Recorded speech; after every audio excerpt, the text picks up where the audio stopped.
Hey, what's up? Y'all know who it is, man. It's the Dolphins D. We already in here. Ready to turn up this year. We gon' get it. To Hard Rock Stadium. We gon' defend. We gon' defend. We gon' defend. We gon' defend. Homie, this side. Homie, this side. And we gon' defend. And we gon' defend. Let me hear you say his squad. His squad. His squad. His squad. His squad. His squad. His squad. His squad. His squad. His squad. His squad. We gon' defend. We gon' defend. We gon' defend. Homie, this side. Homie, this side. And we gon' defend. And we gon' defend. Let me hear you say his squad. His squad. His squad. His squad. His squad, his squad, his squad, his squad, his squad, his squad, his squad, his squad. I got the whole squad with me now. Train to go. Come play games if you want to. Try to crash our house. You done took the wrong route. We gon' crash in you like a stunt dude. Check y'all like 1, 2. Tap your head like your uncle. You wanna ride, stay buckle. It get loud down here, get wild down here. Time to feel the jungle. Never disrespect the squad. It's defended by a line. There's some beasts on the feast on our position. Another line in the back, sing it to the ER. Just in case you got through the first line with tripping. But if for some reason it get crazy, I got watchers on the corner for my safety. Everybody here well coached. Change the weather under pressure, stay cool like an AC. Woo! But we still make heat. Woo! Was you trying to play me? We be 3 plus 8 deep. But I'm a fool so low. Can't nothing break me. Be great, only way to do great things. Hit hard, only way to make a statement. Come up in our territory, make a payment. Or be in debt with your neck, gotta play. We gon' defend. We gon' defend. We gon' defend. We gon' defend. Homie, this side. Homie, this side. And we gon' defend. And we gon' defend. Let me hear you say his squad. His squad. His squad. His squad. His squad. His squad. His squad. His squad. His squad. His squad. His squad. We gon' defend. We gon' defend. We gon' defend. Homie, this side. Homie, this side. And we gon' defend. And we gon' defend. Let me hear you say his squad. His squad. His squad. His squad. His squad. His squad. His squad. His squad. His squad. His squad. His squad. His squad. I hit them boys. We throw them toys. That's saying that QB. We them boys. We the realest. We go gorillas. We out here, homie. You gon' feel us. Don't make me come down. In that box. Like I'm red. I'll knock your socks. Won't play y'all boys. Cause we some bullies. We'll take your cookies. Cause y'all some rookies. I'm in the building. Me and Shot Jones. We do lane. We don't play zone. We play that man. So guard your hands. I see your eyes. You're scared, we man. Gon' defend. We gon' defend. We gon' defend. We gon' defend. Homie, this side. Homie, this side. And we gon' defend. And we gon' defend. Let me hear you say his squad. His squad. His squad. His squad. His squad. His squad. His squad. His squad. His squad. His squad. His squad. We gon' defend. We gon' defend. We gon' defend. Homie, this side. Homie, this side. And we gon' defend. And we gon' defend. Let me hear you say his squad. His squad. His squad. His squad. His squad. His squad. His squad. His squad. His squad. His squad. His squad. His squad.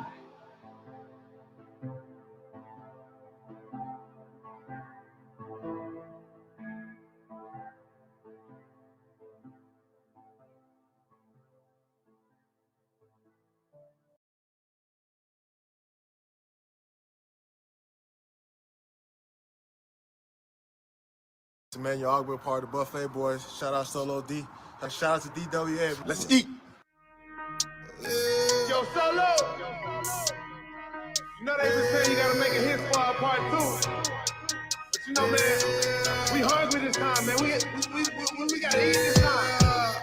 Yeah. Back in the beast mode. AFC was trying to rap up the East Coast. Take shots, fall back, then reload. Get the powder, time to slap up these foes. Anytime we hit the field, then we must play. And these boys going hard, man, I must say. Trying to stay on one route like the busway. Trying to eat teams up like a buffet. Buffet. Eat the offense like a buffet. Eat the quarterback like a buffet. Eat the running back like a buffet. Eat the wide receiver like a buffet. Eat the O-line like a buffet. Eat the coach up like a buffet. Eat the fan base like a buffet. Eat stay on one route like the busway. I say and not quote. Go hard or go home is the motto. A pick or a sack is the lotto. Let's cook them like Emerald Lagasso. My bad, Lagasse.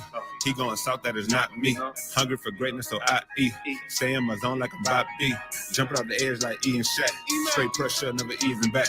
Protection on the way you gon' get wins. Split through the middle like Wilkins. Got some backers on the back that's gon' back me up. Straight action, we be acting up. Tell Coach Job his best plan, but it still get snatched by X-Man. Cause we back in the beast mode. AFC, we tryna rap up the East Coast. Take shots, fall back, then reload. Get the powder time to slap up these foes. Anytime we hit the field, then we must play. And these boys going hard, man, I must say. Tryna stay on one route like the busway. Tryna eat teams up like a buffet. Eat the offense like a buffet. Eat the quarterback like a buffet. Eat the running back like a buffet. Eat the wide receiver like a buffet. Eat the O-line like a buffet. Eat the coach up like a buffet. Eat the fan base like a buffet. Eating like a buffet, it be a long day. We ain't gon' play. Yeah, them boys green, no subway. Pick the ball off X and BJ. I don't care about what he and she say. That's nonsense. Check the replay. I work overnight and it's early morning, but I'm turned up cause it's game day. They don't really want it with your boy. O-line really get destroyed. Ex-Patriot, Cal Van Noy. Put him on his butt, hurt hemorrhoids. What's a grown man to a boy? Jam him at the line, dare you to throw it. Disciplined coach Brian Flores. Never getting riled to the boys. Fans better pay attention, even social distance. I got a witness and you know we blitzing, but mind your business. Christian Wilkins on the line of scrimmage. Far from timid, pushing to the limit, revving engine. You know we gotta get it, Nick Nina. You know we gonna Ricky Van Ginkle. Take it to the business. Fins up till my life is finished. Say it with my chest cause I meant it. A lie, no why, I admit it. New era, yeah, our division. A win streak, we just keep on winning. So I lose and tell them suck a limit. Bills with the Jets in New England. Miami top dogs where you hear me. Back in the beast mode. AFC, we tryna rap up the East Coast. Take shots, fall back, then reload. Get the powder time to slap up these foes. Anytime we hit the field, then we must play. And these boys going hard, man, I must say. Try to stay on one route like the busway. Tryna eat teams up like a buffet.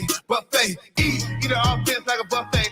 Eat the quarterback like a buffet. Eat the running back like a buffet. Eat the wide receiver like a buffet. Eat the O-line like a buffet. Eat the coach up like a buffet. Eat the fan base like a buffet. Stay on one route like the busway.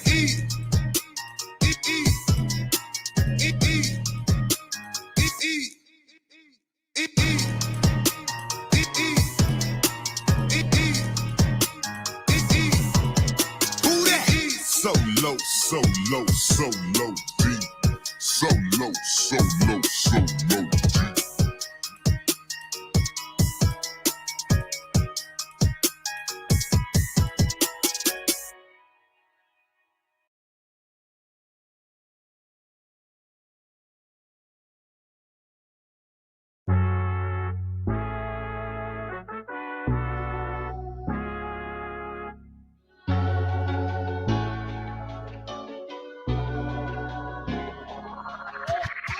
Know the whole city riding. A little early, it's a bit surprising. Business moves, now we enterprising. Switch it up, now we improvising. Go to get in the winter column. Whole squad been trained to go. Fins for life, we throw the foe.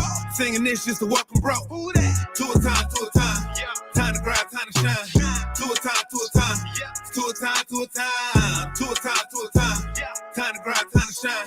To a time, to a time. To a time, to a time. My intuition told me this. To trust the coach, he holds the gift. He knowing when to go with fits. So we knowing when to switch. This year we got the golden pick. Time to see what that pick about. Bad vibes get sent out. Only fans up in this house. We been waiting, yeah, we been patient. Now it's time to cash out, no discount.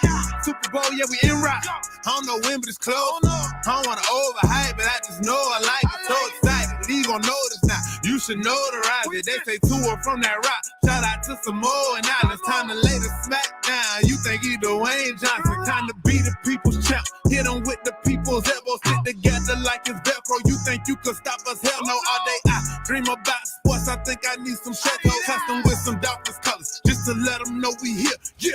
I know the whole city riding. A little early, it's a bit surprising. Business moves, now we enterprising. Switch it up, now we improvising. Go to get in the winter column. Whole squad been trained to go. Fins for life, we throw the foe. Singing this just to welcome bro. To a time, to a time. Time to grind, time to shine. To a time, to a time. To a time, to a time. To a time, to a time. Time to grind, time to shine. To a time, to a time. To a time, to a time. To a time, to a time. Really hope he the man. Hope we found us a gem. Like the Heat found Bam. Wanna take time to thank Fitz, cause he put on the show. But the young man up, in the whole city know. Time to catch all the blessings.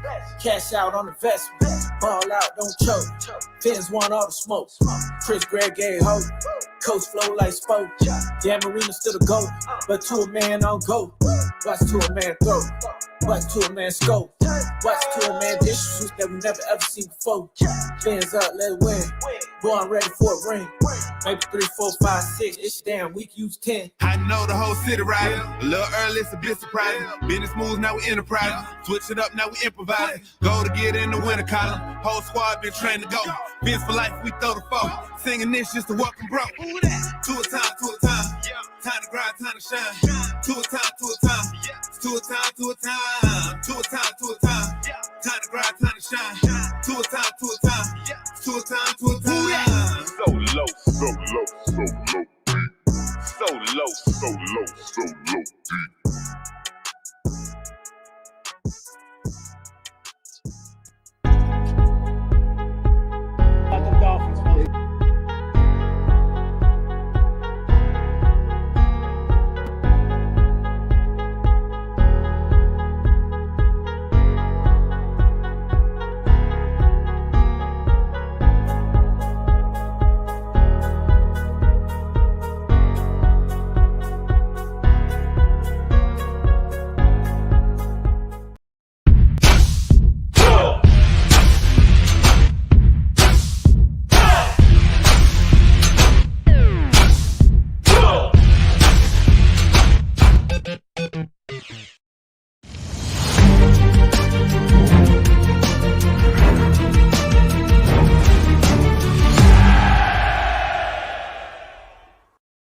Hey guys, I'm Danny Johnson, CEO at TPP, the Positive Porpoise. I'm Jason Miller from Fins Up SoCal Fan Club. I'm Scott Howell from Atlanta Dolphin Club. Mark Angelo, NorCal Dolphin Club.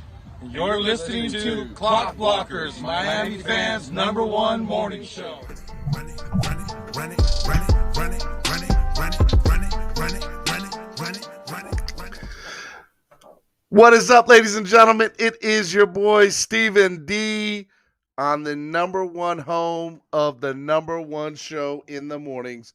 I'm talking about Clock Blockers right here on Miami Sports Music Podcast Network. I am super excited. Oh my God, I'm super excited today. INTRASQUAD training camp with the Atlanta Falcons. We are going to have such a good time today. Practice starts at 9:45.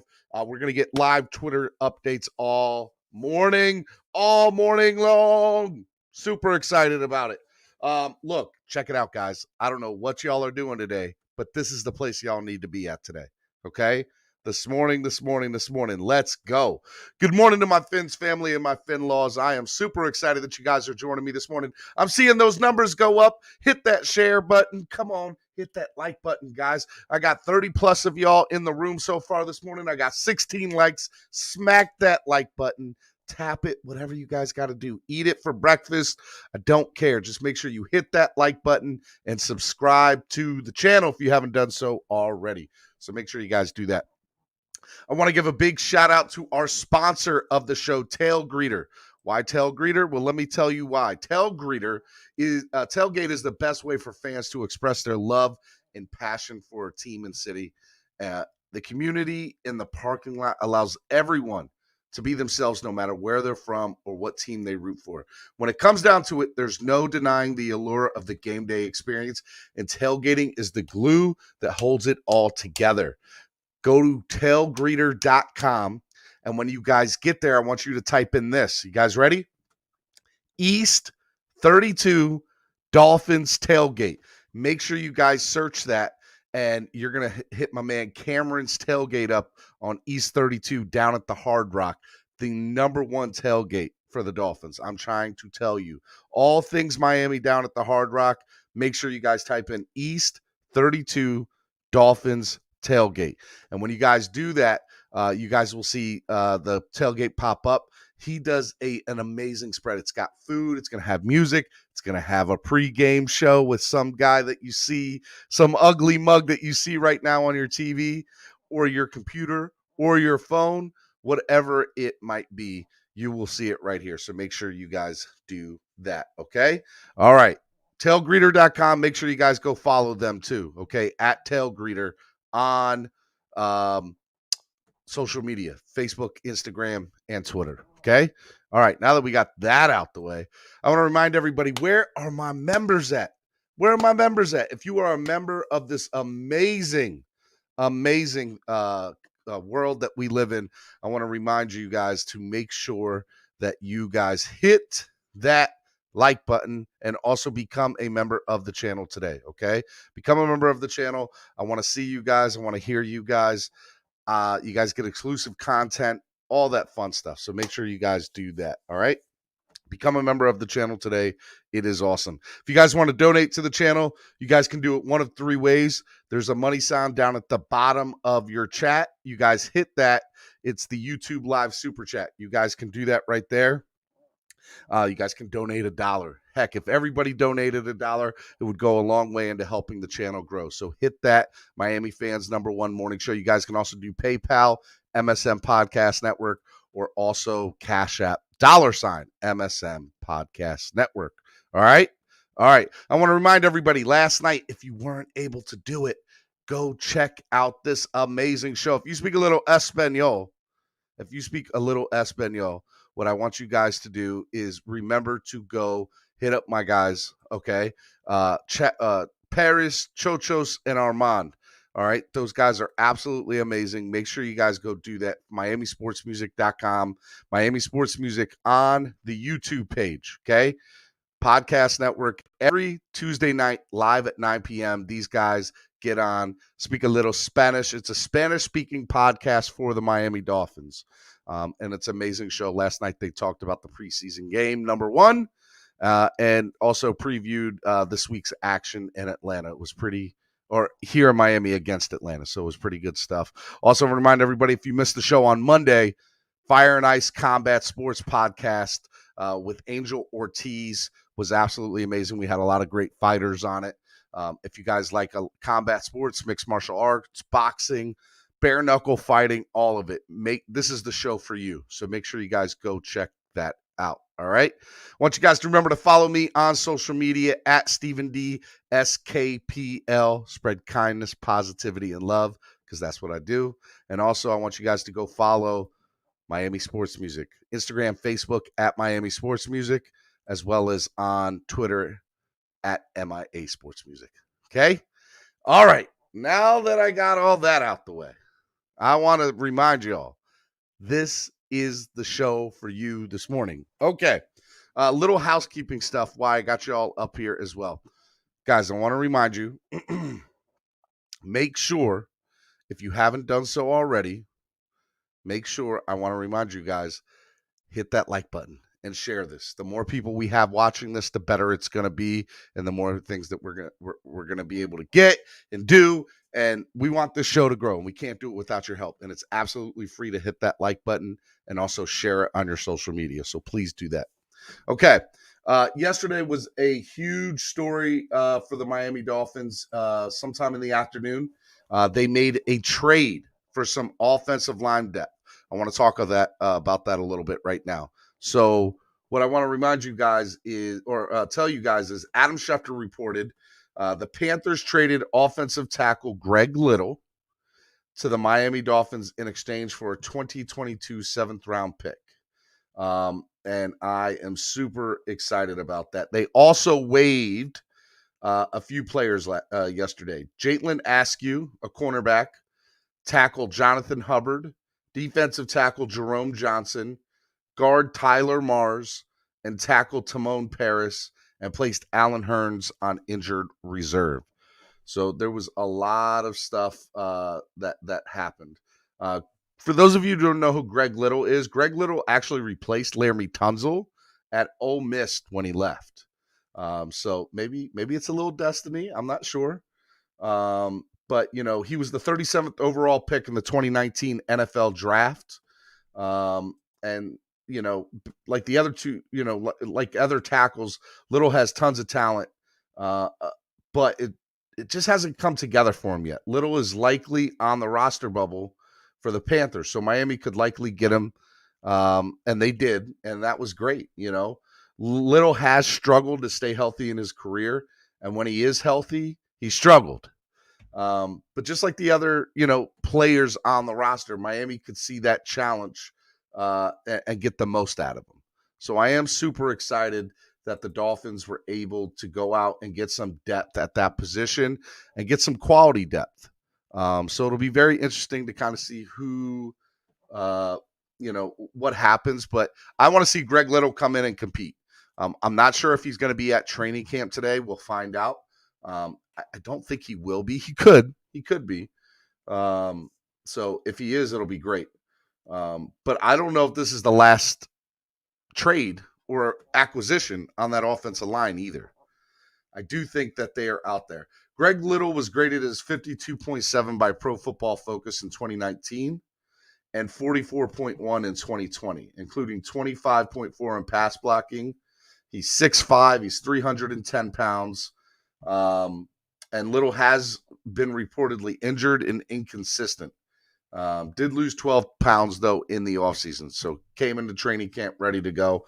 There are some players that, it takes 3 or 4 years for them to develop. So I think this is a low risk, high reward, and we didn't have to give up much for it. And if you're thinking about, we gave up a draft pick for him, I think Little's better than any 7th round draft prospect that we could get on the offensive line. So I think it's good. I think it's a really good pick. It's somebody who's in his 3rd year, and he still could work out. And this could be a great thing for us. I hope that he comes around, but we never know, right? We never know. So I think it's a good gamble by the front office. I think it helps, the depth on the offensive line, and it'll be interesting. As far as the releases yesterday, Tyler Mars and Jerome Johnson were the only 2 guys that I really knew, and otherwise I really didn't know anybody else that got released. So that tells me, no releases due to any money issues. So that's a big deal too. Right now they are basically looking at the roster and who is the best player. They're not looking at money. And if you're making plays on this roster, you're staying. So those were the first 5. Next week, same time, they're going to have to cut it down again, I believe, to 75, if I'm correct. So it goes from 85 to 75 and then to 53. So, there's going to be some big names that probably get released next week, and it'll be very interesting to see. Practice starts at 9:45 a.m. I want to remind everybody of that. If the coach gets on, the floor and is able to do a press conference, I will try to live stream it with you guys this morning, so stay right here. I do want to let people know. So the original plan this week was to have my man TD Finstock be at practice all week. He is not feeling well. He's under the weather. He's not going to be going to training camp this week. Okay? So and look, I wish he was there because he does an amazing job. But you know what? It's the preseason. Get your rest, feel better. Let's get ready for the regular season. But I do have some other surprises lined up for you this morning for training camp. So I'm just I got those little seeds planted. Hopefully they come to fruition. But we will be following Twitter. I've already seen some of the beat guys say that, hey, we're going to do as much as we can for play-by-play today. So it'll be interesting. It'll be a lot of fun.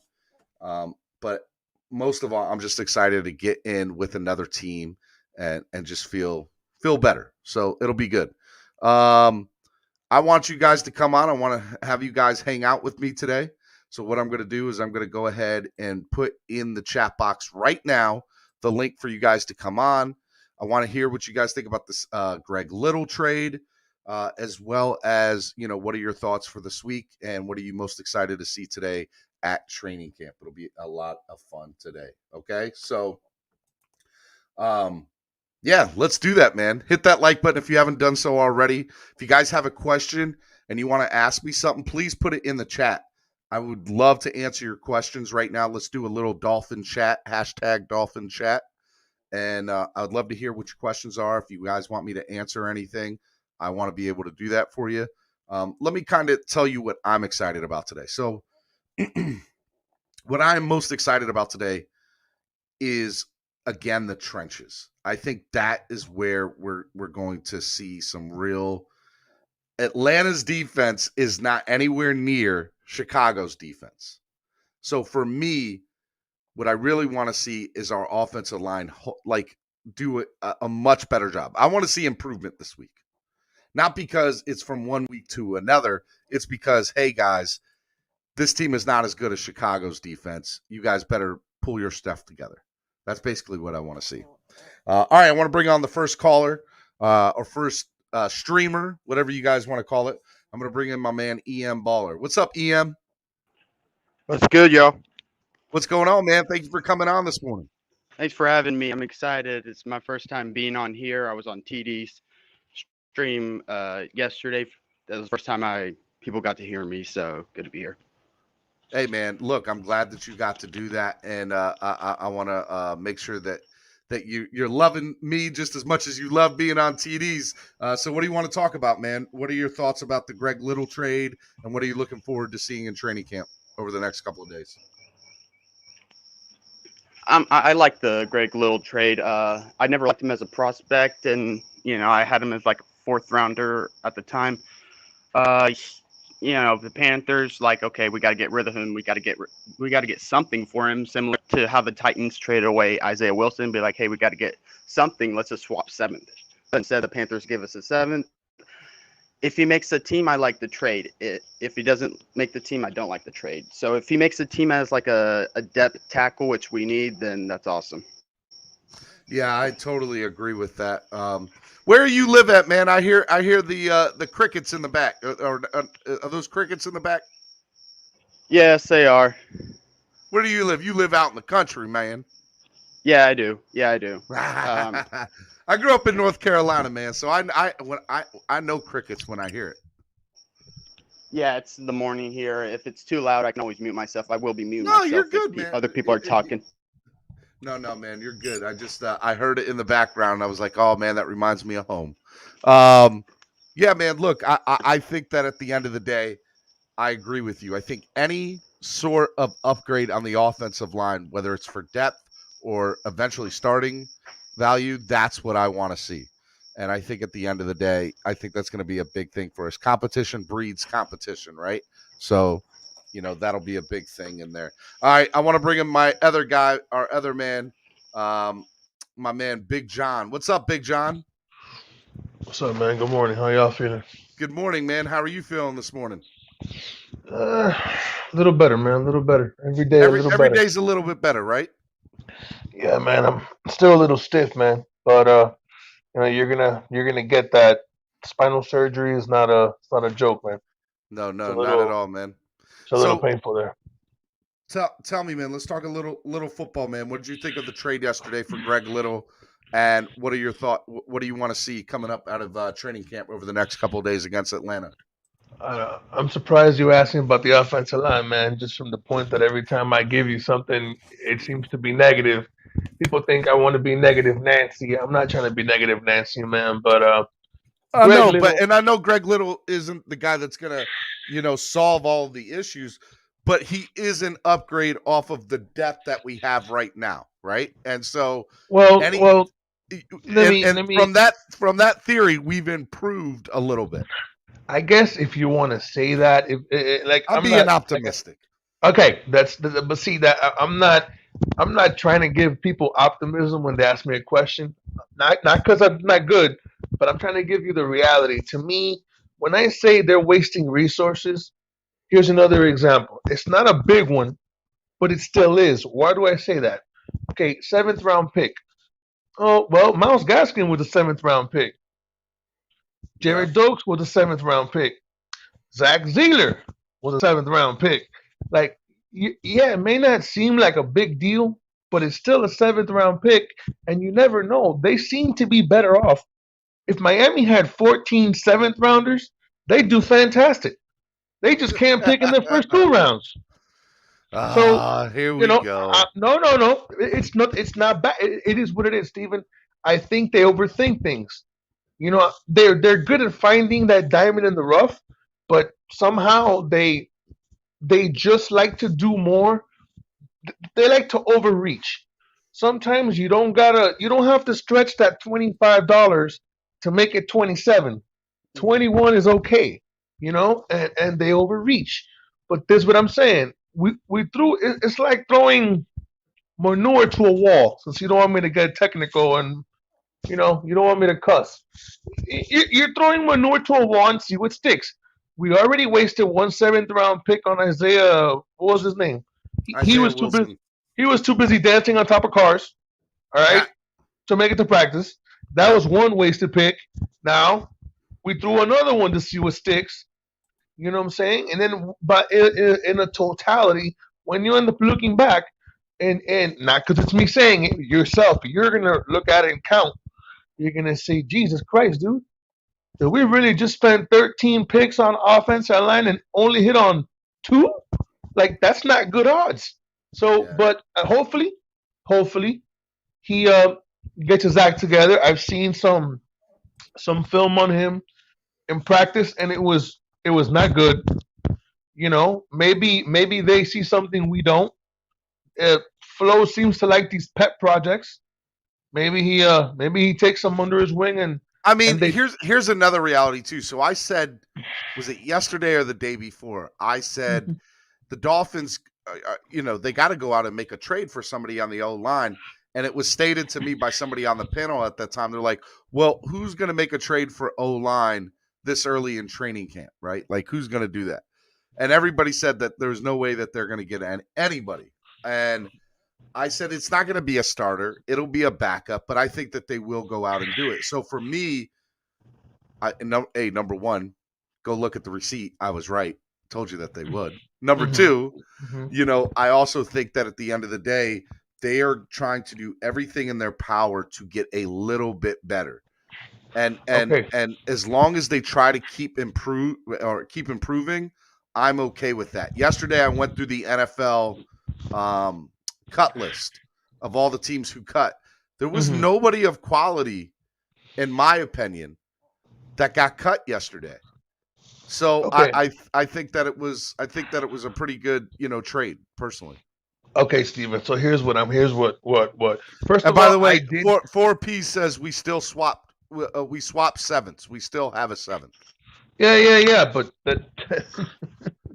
okay. So basically, he was so bad they got rid of him for free. So what they did, they just gave him to here, but he's so horrible. You gotta have him. We don't want anything back. But you also know that sometimes a change of scenery can be the best thing for a player. That's okay. And like I said, hopefully, Flores, they can unlock whatever was there that Carolina wasn't able to unlock. But first of all, I don't think I was somebody you asked as far as can we get somebody in the offseason. I just No. During this training camp period, not off season. No, I know. But like you said, you asked, can we trade for an offensive lineman and or get an offensive lineman, and everybody said no, they're not going to give one up. I don't think you asked that to me, because if you would have asked me that question, I would have told you I do think you can get them, but you're going to have to give up draft capital, which means you're going to have to overpay. But at the end of the day, Steven, here goes my question. We've been overpaying in the draft, right? We've been giving up draft picks to move up and pick players. So you've already been overpaying. If you can't get them here because you can't draft them, whether by hook or by crook, if I have to overpay a team to get one, you might as well do that. Apparently, you can't pick them when you get the chance to pick them, right? You're overpaying for nothing because you're not picking the right guy. Well, if I have to overpay a team to get something, I might as well. Whether you sign him, whether you pick him, whether you trade for him, whether he's a free agent, whether you got to throw the bank at him. The bottom line is you have to get him here. I don't care how you get him here. As long as you get him on the squad, I don't care. So look, here's a reality. This week, coming up, next Tuesday, the rosters again have to be cut. They will go from, I think we're at 85 right now. It will go to 75. So that means 10 players per team are going to get cut. And that also means I think that some players that are probably of decent quality, maybe a player or two out of all the people that are going to get cut within the next week, to me, that's going to be a big deal. And I'd like to see one or two of those players maybe come into camp for us. My whole thing is I'm tired of them throwing little band-aids. Just go sign a guy or trade for a proven guy, and you're good to go.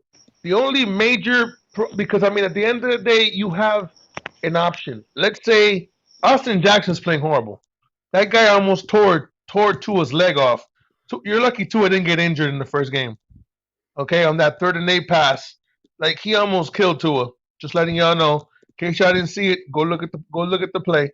It was real bad. He was 1 inch from destroying Tua's knee. Mm-hmm. But you have an option at left tackle. If Austin Jackson doesn't play, you can always put Eichenberg in this game against the Falcons. Put him more to left tackle, which is his natural position. See what he can give you. So at the end of the day, if it was me, I would go sign Fluker. I'd bring Fluker back. If it was me, I would bring him back. He's better than anything else we have right now on the right side. Outside of Jesse Davis, you got nothing. Look, I'm going to tell you right now, there's a reason that we got rid of him. What that reason is, I don't know. Because he was injured. Well, I hear you, but if it was just an injury, then they would have just put him on the IL. They wouldn't have. I mean, look, they know how desperate we are at the O-line. I think that. Let me bring in Ennis. What's up, Ennis? What's going on, y'all? How are you doing, brother? All right. Are we still panicking? Are we for real? Like, y'all got to relax. The reason we came across Little because they are looking. And while they're looking, Carolina's like, hey, we got him for a 7th round. Grizz like, we got several 7th-round picks. Yeah, bring him in for camp. It's only bringing them in for camp. They are looking. That's how they came across Little. You guys got to relax, man. I'm not. They're looking for the guy now, but it has to be the right one. It's not about panicking. But it's not about hold on, let me finish. That's why Grant. Go ahead. Think about it. That's why Grant was returning so many punts in the preseason. Reason was right. They are shopping Grant. If you think about it, somebody else would have been back there, Perry or Egby, returning punts. Played in the Bears game. Why do you think Grant was still back there returning punt? Showing them off. Yeah, they're going to get a tackle. They're looking. That's how they came across Little, because they're asking around, and Carolina was like, we have him for a 7 if y'all want him. We had a couple 7th-round picks. So Greer was like, here, that's a 7th-round pick. If we hit, we hit. We don't lose nothing. Okay, but at the same time, it's not about panicking. And I saw the same show you saw. And yes, Reason did say that, but Reason did also say, yo, he almost took off Tua's leg. My question is this. If that guy would have injured Tua right now, everybody in Miami would have been up in arms because the Dolphins don't have an offensive line, and we're throwing peanuts at the offensive line, okay, and Tua got injured. So it's not about it. But it's about if he didn't hurt him. Okay. It's not about if. Okay, you really want to get there? It's not an if, it's about when. He already stepped on his foot last year. No, I'm answering him. It's not about ifs, it's he didn't. But if y'all's coffee this morning. Because if Tua's the franchise right now, and we're trying to see what Tua does, and you're gonna get Tua to the point where Austin Jackson gave up 20% pressures on. He's been playing terrible. Okay, he's playing terrible. It doesn't matter. It doesn't matter. It doesn't matter. It doesn't matter. I don't care if the guy's good, bad, or ugly. If they pay you and you're 6'5", 300 pounds, get your shit together and block. 21 Big John. 21, 22 it's an elite years old. pass rush. Remember that. He's a young kid still. He's still a young man. Hold on, guys. Let me bring in Estefan. What's up, Estefan? You guys want to continue to use that young thing? Good morning, everybody. I don't even know what y'all. I kind of dipped off for a little bit, so. Donuts. Yeah, man. I had to get my donuts in. Hold on, real quick. This morning, bro. Was Tunsil that good before? How many years was he with us before we traded him? He was a guard the first year. We played him. We played him at guard. He wasn't a guard. He wasn't good enough to play tackle because we had Brandon Albert. If he was that good, they would have got rid of Brandon Albert then. That's my I point. don't think they would have got rid of Brandon Albert to begin with, just because the fact that Brandon Albert here's what I'll say about that, right? I think Ennis brings up a good point.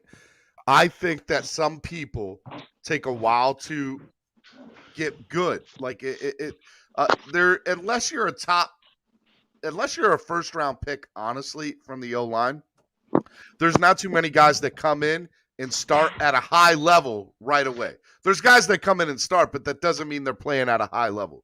Right. I don't know if Greg Little is the answer. And I have to tell you that the tape does not say that he's going to be. But that also but I think a change of pace is a good thing. And I also know playing at Ole Miss, you're not a pushover. So he's got talent. It's just a matter can he progress, get better, and can it come out here in South Florida? That's the message it sends to the linemen. Oh man, they bring people in. We better tighten up. Yeah, they hearing the criticism too. They living out in this world. They hearing it that they sucked. Trust me, they hearing it, and then they go bring him in. They hear that. They know their job is not secure. You shouldn't have to hear it. You should know you suck when everybody's pushing you around and you can't block anybody, and they don't gotta tell you. Right. I don't think this guy got brought in. I honestly, like, he's more of a finesse guy, and he plays the left side. That's the other thing. It's like we can't find somebody that's natural on the right side. And that's the side that you need. To be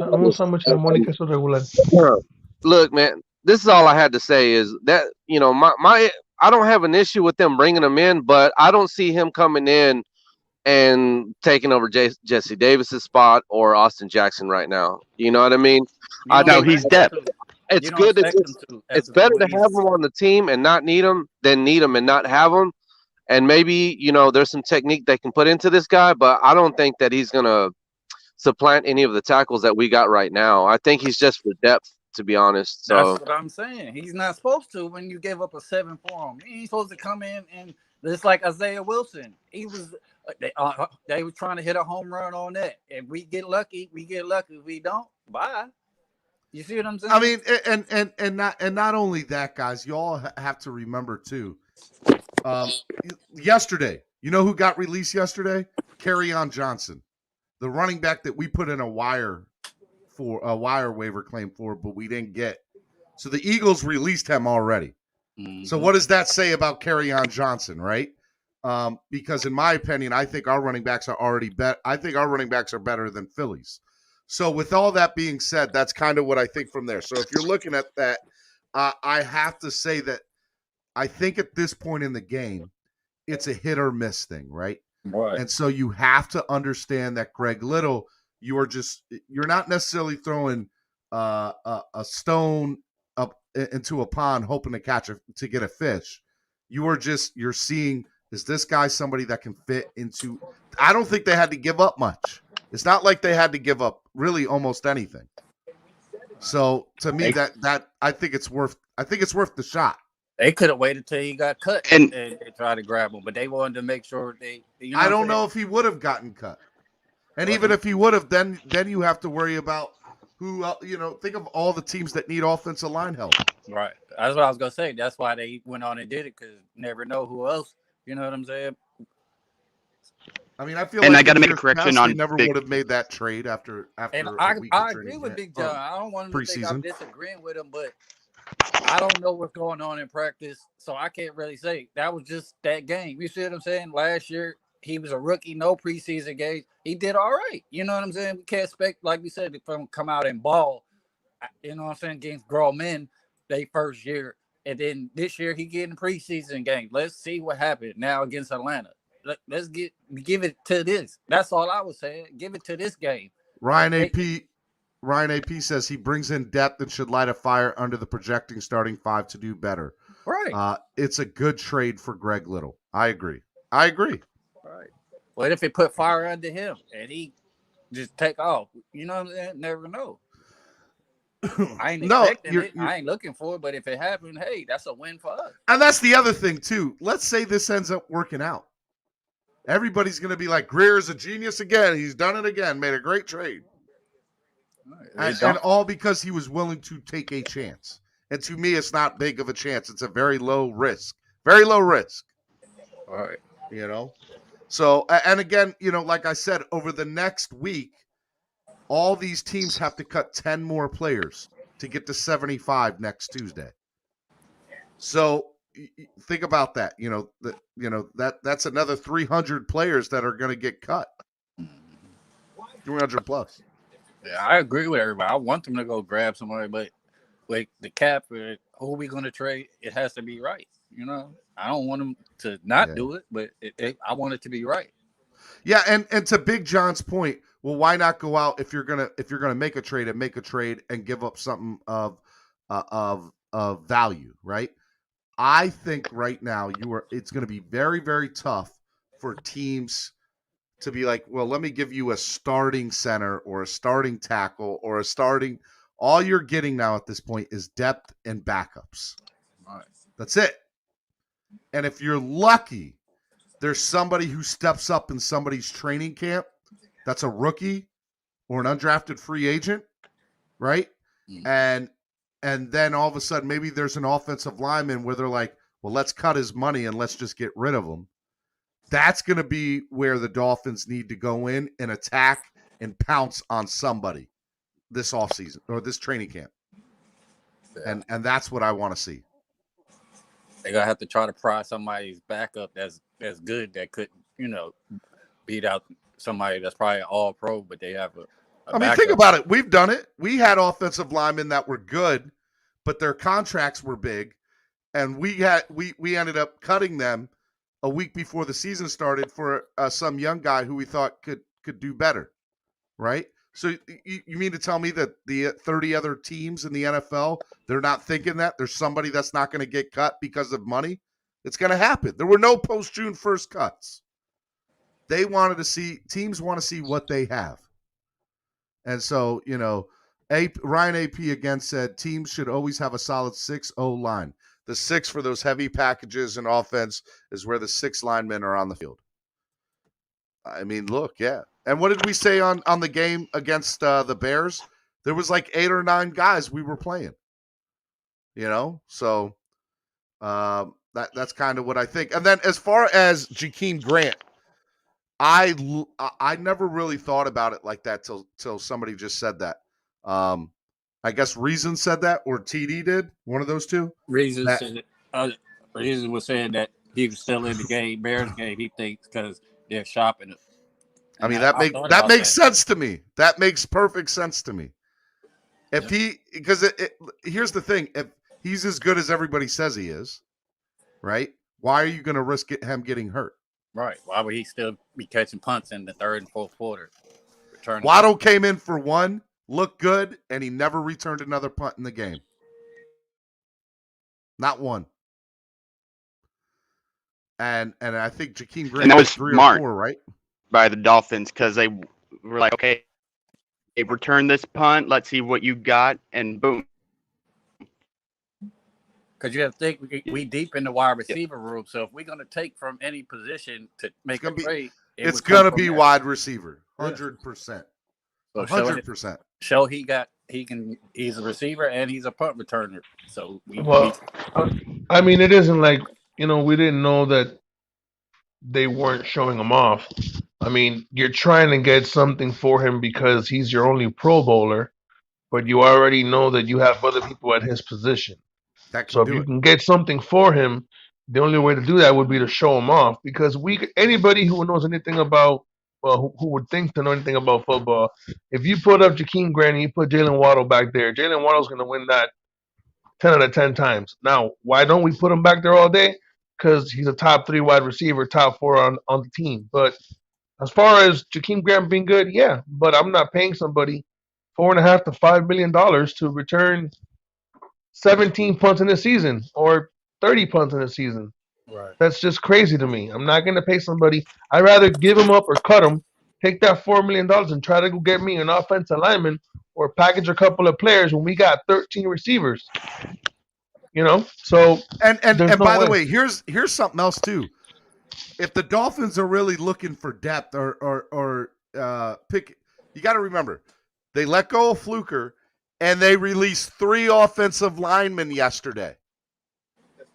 Do you get what I'm saying? Like they're not just they are, in my opinion, they see what they have, and if you're not cutting it, you're gone. Why else get rid of 3 offensive linemen this early? You let them stay, maybe play a few, get these reps in against Atlanta, get some reps in the game on Saturday, right? So why else do that? If you're looking, they know what they have. They know those guys didn't have it. You're gone. Let's bring in somebody else who does. Greg Little? Okay, Greg Little's the guy. Why else get rid of 3 offensive linemen? I don't know who they are. They didn't mean anything to me. But if they are truly searching, which we know that they are, like they know what they have in these guys. I don't think it's just, hey, let me cut these 5 guys because, we just got to cut. I think it's these guys aren't cutting the mustard. They're gone. Agree, disagree? Anybody?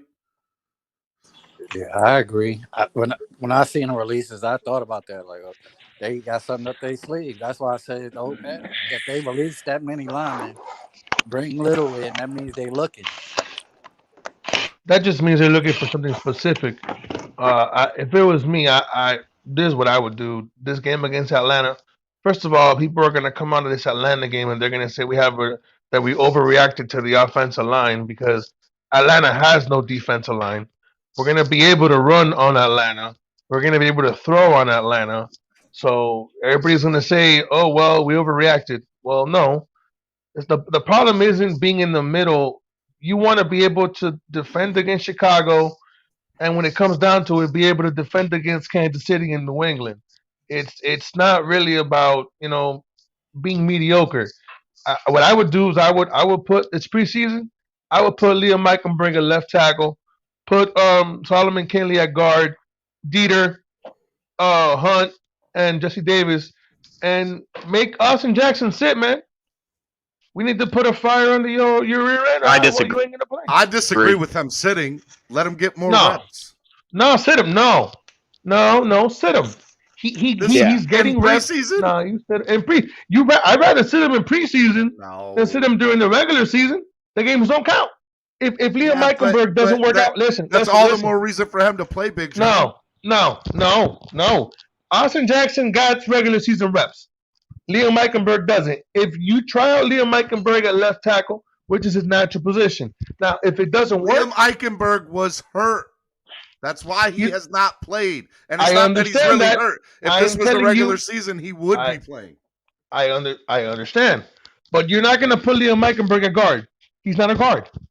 They can try him at guard to plug up a hole. He's 302 pounds. He's not a guard. He's not. So what you do is you put him at left tackle, see what you got. If it doesn't work, you can put him back at right tackle. But he's not a guard. He's not a guard. He's not a guard on Madden. He's not a guard here. He's not a guard in college. Madden. He's not a guard. He's not. He's not. He's not a guard. So he doesn't have to wait. He's going to get pushed around in there. So what happens is I would try. It's preseason. All right. Put Liam Meikenberg at his natural position. Let him play left tackle. See what happens. Sit Austin's butt down. I'll tell you one thing. Don't tell me you're going to put Liam Meikenberg at left tackle and then put Austin Jackson at right tackle. I don't want that guy anywhere near to his blind side. If he's bad, I don't want Austin Jackson playing right. Some people where I go, put Austin Jackson at right tackle. No. I don't want that guy anywhere near to his blind side. He's going to get Tua killed. No. At least Tua can see what the guy's doing in front of him. He's left-handed. Don't. Ryan AP said thank you. You just reminded him that the new Madden was released. Well, don't put Liam Meikenberg at guard. I'm telling you right now. Ennis or EM, either one of you disagree with Big John or agree with him? Yeah, I disagree with him. We know what Jesse Davis is. He's a solid lineman. When Liam is healthy, put him at right tackle, put Austin Jackson at left tackle, and it's not about to his blind side or what side it is. Austin Jackson's the left tackle regardless if Tua is left-handed or right-handed. So Austin Jackson at left tackle when Liam is ready. Him at right tackle, Jesse Davis, he'll make the team. We know what he is. He's solid. EM?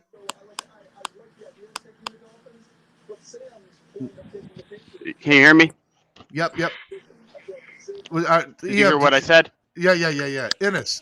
I meant Ennis. I'm Oh, my sorry. bad. What was the thing? I was listening to them talk about us my on bad. Get Up. Are they talking about us on Good Morning Football or something? Get Up, America. Get Up. Yeah. Get Up. Good Morning They were Football. saying that Tua, just Saturday was saying that he seen the confidence that Tua had, compared to last year behind the line, and he wasn't overreacting on the interception. I mean, look, I think the world overreacted on that interception. 4Ps says, Steven, do you think they will play Little at guard or right tackle? I think they're going to play him wherever they see that he will succeed. So I don't know if that's guard or right tackle, but all I know is supposedly Greg Little is at practice today. He's at training camp, and he will be practicing. So I'm excited to see that. Yeah. I think against Atlanta, they're going to try, different things because it's not like Big Joe was saying they don't have a good dominant defensive line. So this is the time to switch people around and figure it out, Well, here's the other thing too. So Chicago's defense is better, way better than Atlanta's defense. So if nothing else, I need to see significant improvement this week based on that alone. Mm-hmm. And so, if as long as we look better and significantly better, here's the thing: good teams will always like those trap games. Trap games didn't happen for 20 years in New England. Trap games don't happen for those really, Tampa Bay right now. Trap games don't happen for Kansas City because they always dominate the teams they're supposed to dominate. You beat the teams you're supposed to beat. Yep. What happened to us in Denver last year, if we're a really good football team, that doesn't happen. Right. Because there's no way in hell we should have lost that game to Denver last year. And that last game either. I mean, it is. You're a good team. You go in Buffalo and kick their ass. Correct. So knowing Chicago has a top defense, and we struggled last week, right? Or we didn't struggle. Our first team played great, right? In my opinion, they did. Our second and third team struggled a little bit because of the depth, which I think is better. I know for one thing, this week, Atlanta, we better. I want to see 2 or 3 touchdowns in the first 2 or 3 drives on the game Saturday. All I want to hear this week is how, the offensive line was holding. They weren't letting anybody in the backfield during these 2 days of training camp. Like, I want to hear running back saying that, okay, that's a 6-yard gain. That's a 10-yard gain. That's a 14-yard gain. I want to hear that from the running backs this week during running back drills and stuff like that. With the offensive linemen and the defensive linemen. That's what I want to hear this week from training camp today, tomorrow, and then obviously on the game on Saturday. Well, Dieter's going to get some good work because they do got J.D. Garrett, though. But that's fine. That's good. That's good, yeah. If Dieter's the guy, which, by the way, here's a receipt. You guys can take it to the bank. I'm wrong on that because I said Skura was going to be the guy that's starting. And Dieter definitely looks like he's the man. It's his job to lose. He's playing that much better than Skura. That's what I'm getting from reports on training camp. Skura didn't play bad against Chicago. He actually was he played good. He actually played good. But Dieter, the only thing I didn't like about Dieter was in that game, he was on his knees too much for me, man. Every time he looked up, he was on his butt.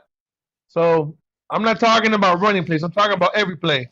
He was on his butt. So I don't know if he has to get used to snapping the ball and having somebody hit you automatically. Because basically, when you're a center, you're the punching bag. They snap the ball, you're looking down, you're getting crushed. So I don't know, but he was on his knees too much for me, man. That's the only thing I had with him. Other than that, he played great. He did good. What do you guys think? What do you guys want to see out of training camp the next couple of days, and also the preseason game? What are you going to keep a close tab on? I'm keeping an eye on Flores, low managing the wide receiver group. I want to see who practiced today. Look, I don't think we're going to see a lot of the guys practice again today. I really don't. I mean, here's the thing. You got to realize Not Waddle.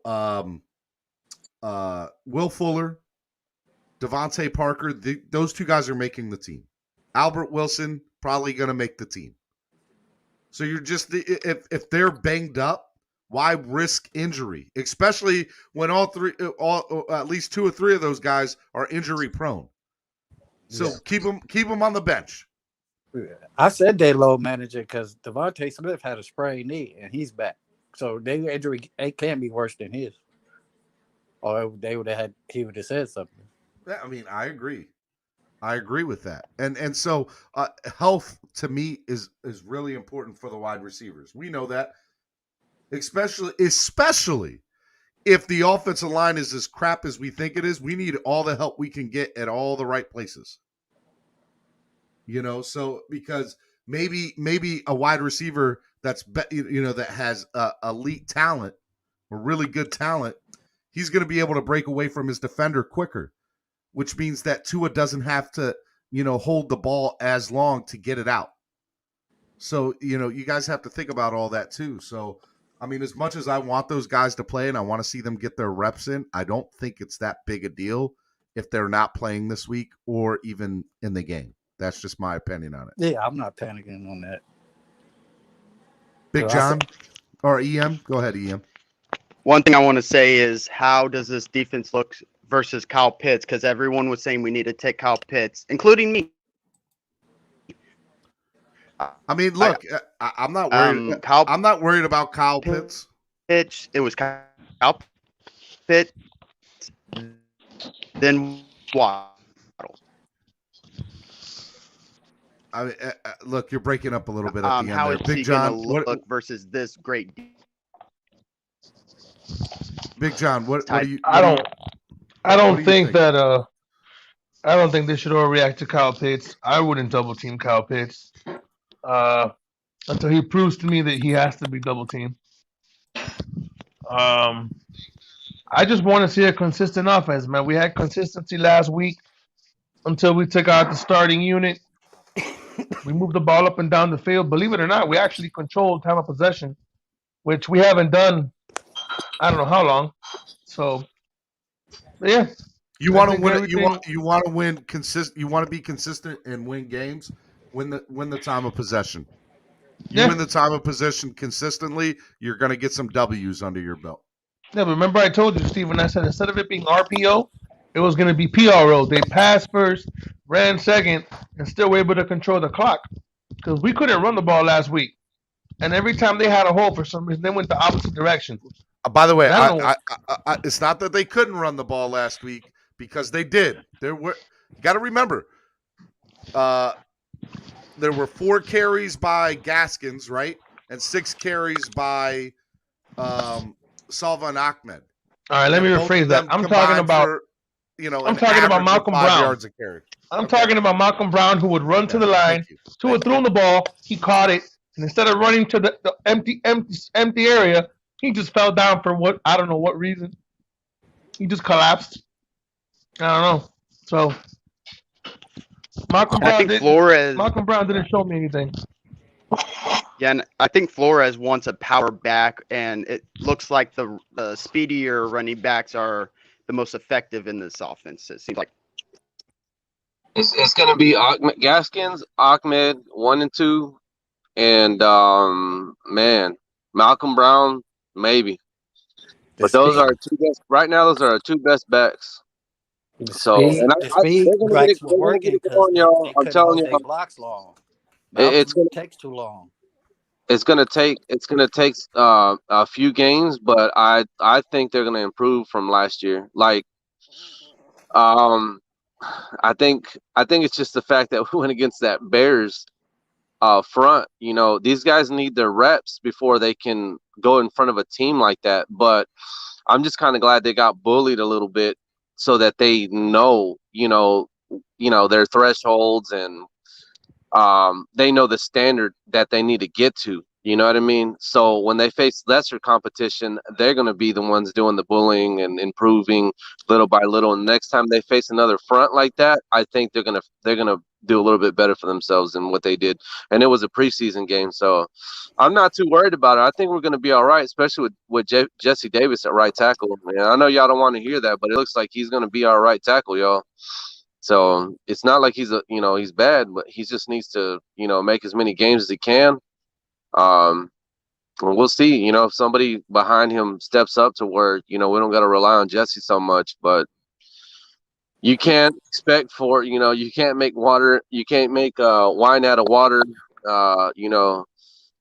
and expect a miracle when, you had all off season to do something about it. And you had all these free agents, you had and you never pulled the trigger. You sat on your hands, and this is what you're going to have to work with. You know what I mean? We already made our bed, and now we got to lay in it, and we got to figure out what we can do with what we got.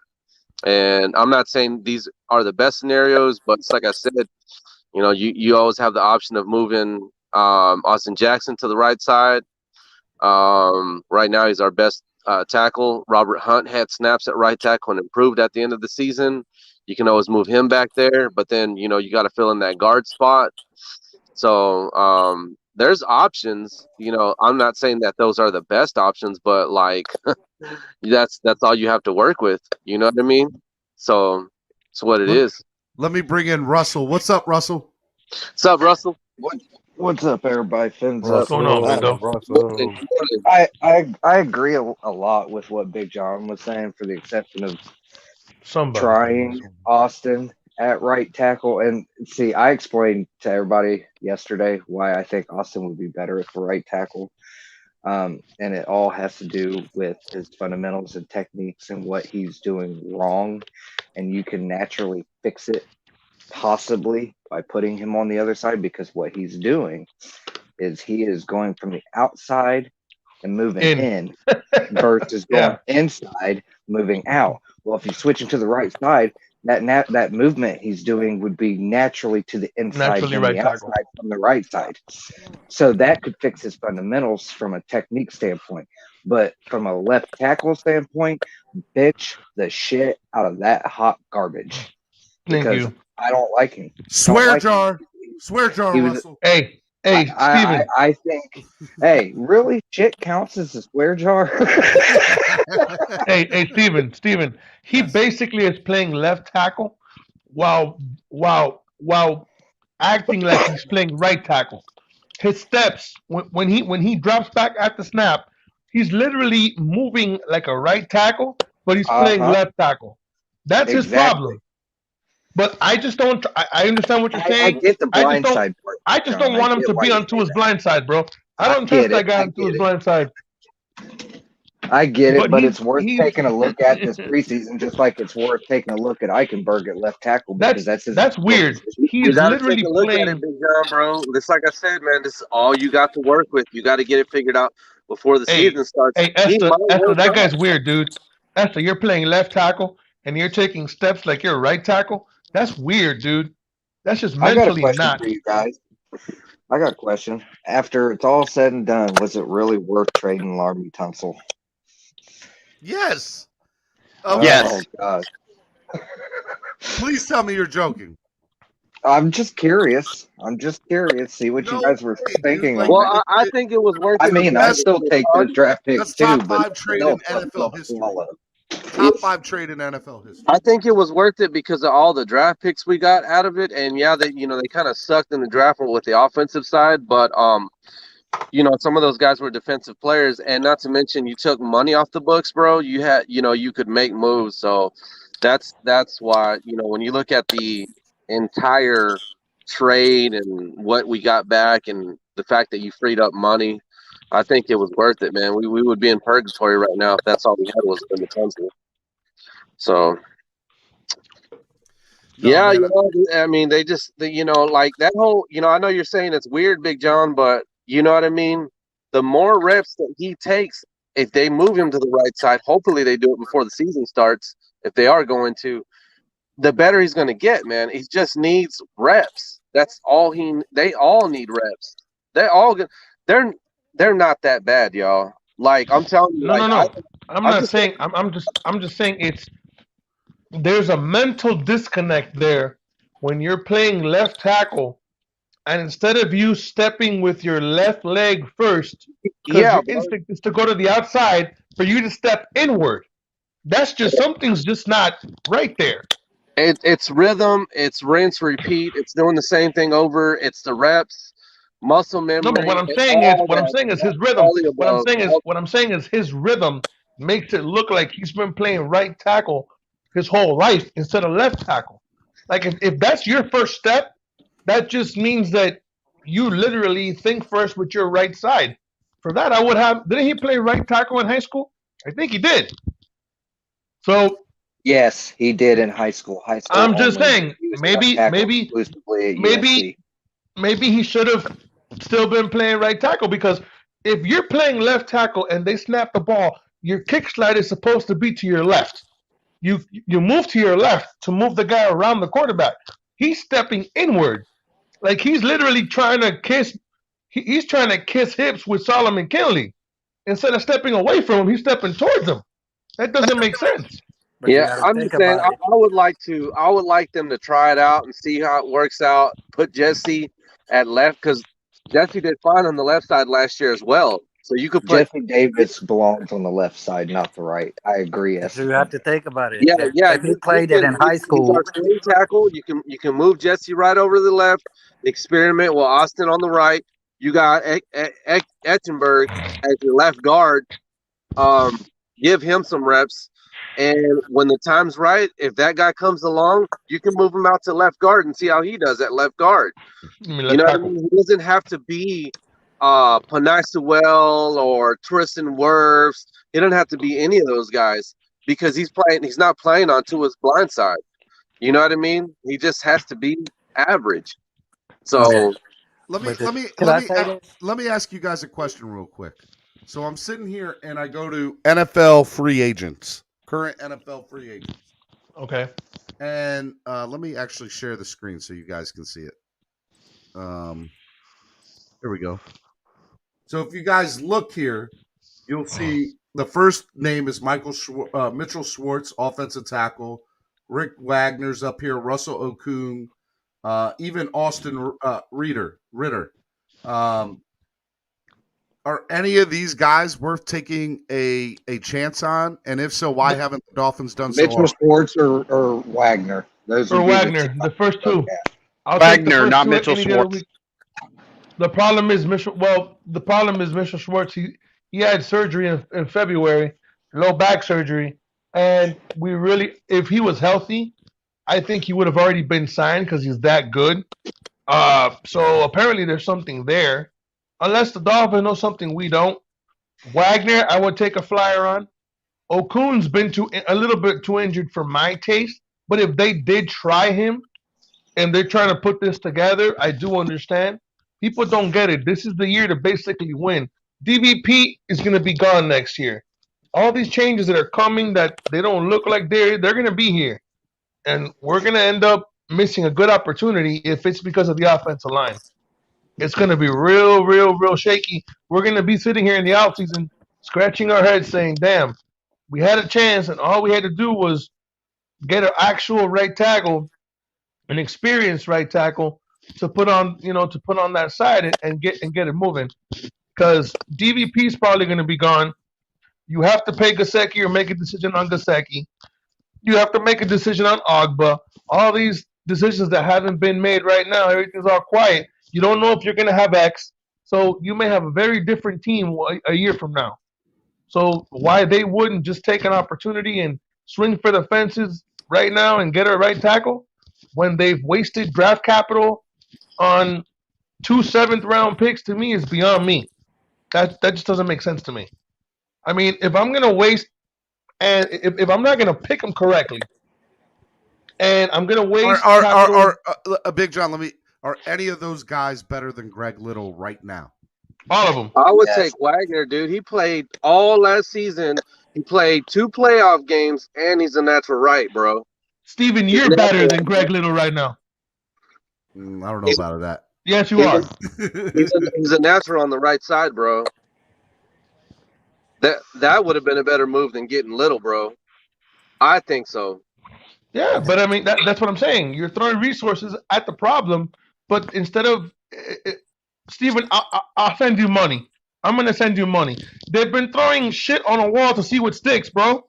I'll send you money, Steven. They're throwing. Swear jar. I got you. They're throwing shit on the wall to see what sticks, bro. They've given up 2 7th-round picks. Not to mention every other pick. But y'all not 1 7th-round pick. No, but they gave up one for Isaiah. They gave up one for the guy from Tennessee It was a earlier swap. in the year. We got it back because it never went through because he never showed. Fine. Okay, they gave up 2 picks for Eichenberg. They've given up draft capital left and too right. early Bottom to line tell is, how Eichenberg can play. we're talking about the position he was supposed to play. So right now, Eichenberg. 32 right now, nobody is picking these guys up, and y'all think he can play right tackle. They're fine, really. The issue with Eichenberg is they drafted him to play on the right side, and he's played on the left side when he was in college. That's the problem. Why aren't they addressing the right side with natural fits on the right side? You know what I mean? That's exactly why I wanted. Because when it comes to the O line, and then you can cross train them to the left side when you get your free time in the off season. But don't bring a guy that's on the left side and try to cross train him to the other side, vice versa.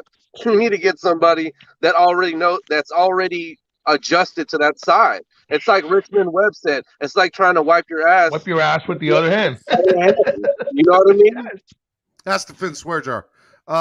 Steven. Yes. We have to think why no other teams are going after these free agents and camps already started and they're still sitting there. There's a reason why these guys are sitting there. I mean, I agree with that. I 100% agree with that. You think Miami didn't take a look at them? Come on now, y'all got to think, man. I agree with you. I think Schwartz is injury prone. Schwartz is the injury, his recovery. I think Wagner may be price tagged. Okay, and it depends on who gets injured. There are a lot of players that play in the NFL but don't get signed until later because, for example, Adrian Peterson, he's a good running back, but you're not going to put him on a team when you have running backs unless somebody gets injured. For example, the Dolphins want a running back, right? Or let's say people have been saying running back is a position of need. The Texans have 2 running backs on the roster. Only one of them is going to make it. Lindsley or the guy from New Orleans who was an Alabama player, I forgot his name right now. They're both on the Texans. They got like 5 running backs. They're not going to keep all 5 of those guys. So one of them is going to get cut. Any one of those 2 running backs on the Dolphins is a better running back than what we have right now. Lindsley that played with Denver is on the Texans, and the running who's the guy who played for New Orleans? Melvin Ingram. Melvin Ingram is on the Texans. They're both playing for the Texans. They're not going to keep all 5 of those guys. So from that standpoint, that's probably why I don't see Miami. They haven't done anything else from the running back spot. You also have Sony Michel, who's probably going to get cut. We all know Brian Flores. Sony Michel's going to be here. He'll bring him somehow. No way. But those guys are on teams. I'm talking about the free agents tackles. No. But I'm giving you an example. The reason why they haven't gone for those players is because people are going to get cut. They're hoping one of these guys gets cut that they can fill them in. But I'm still Estefan. Why are you spending 2 draft picks to move up and pick somebody for right tackle who his whole life has played left tackle? But y'all want Jackson to go to right tackle? For that, you might as well have just taken what's his name? Estefan? I forgot his name. Jenkins? Who's the right? Yeah. You should have just taken Jenkins then. Not over Holland. Bro, there was Listen. Sorrell, there was Jenkins, there was Cosme. They passed up on some good guys, bro. I would have taken. Look, I'm positive. Hey, this is on Javon Holland's TikTok. I think. I seen that. This is pretty funny, dude. Yeah. I was going through it. What is he doing? They was just messing. They're just messing hotel. around. Yeah. Javon Holland and Trill. At the hotel. Look at that pass breakup.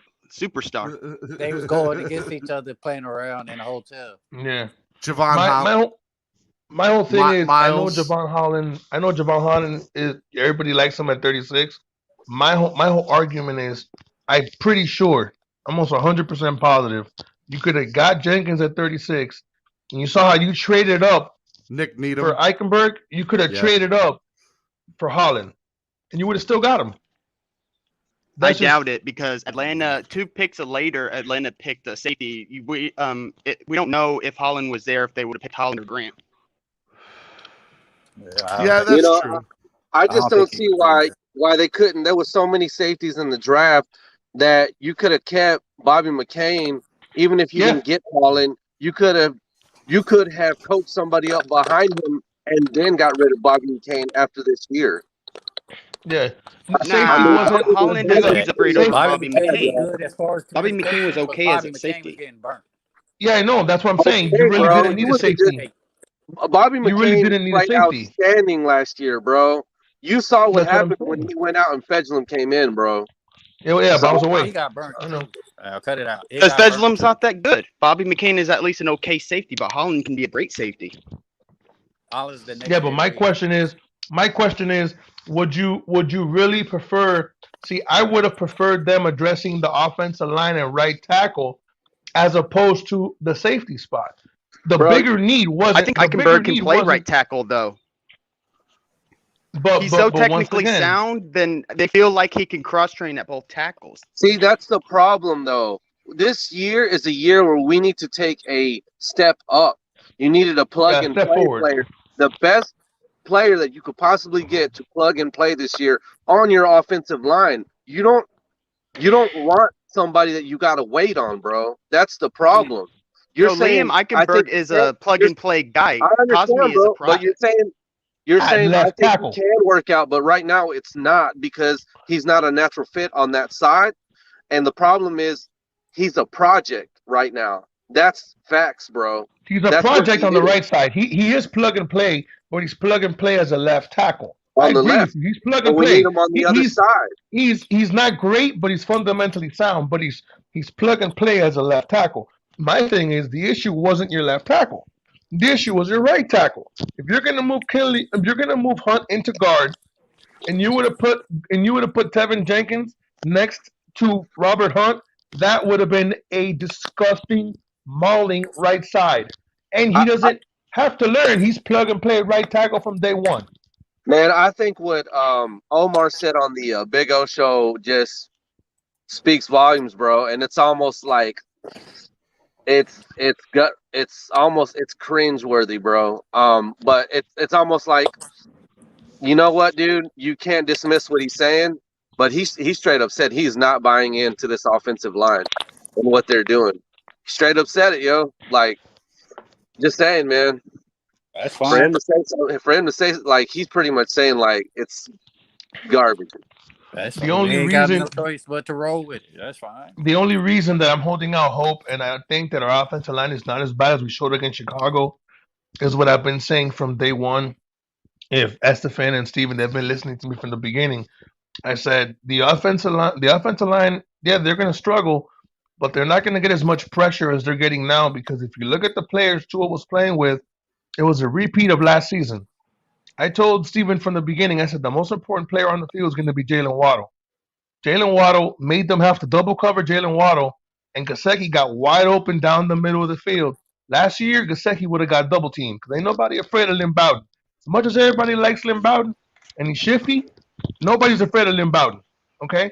They double teamed Jalen Waddle. He got open down the middle. He got a 50-yard completion. Tua's longest pass last year was 36 yards. Now, the only hope I'm holding out for is that if you would have had Devontae Parker and Will Fuller out there with Jalen Waddle, they would have been playing cover 2. There would have been less people at the line of scrimmage, and the blocking would have improved just because we would have had a numbers advantage. That's what I've been saying all season. If that's not going to make a difference, we got a serious problem. Hey, guys. But Flo said that in the beginning.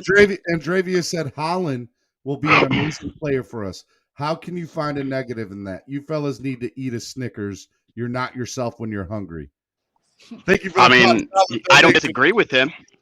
Right. I'm not saying Holland wouldn't be a great player for us, but I wouldn't take Holland over a natural right tackle when Tua had no time to throw last year. The problem is the offensive line.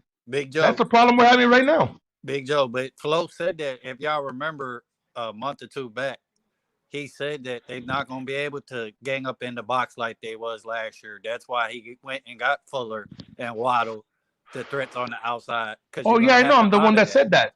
I'm the one that agreed. I said that from the beginning. I said they're gonna have to play cover 2.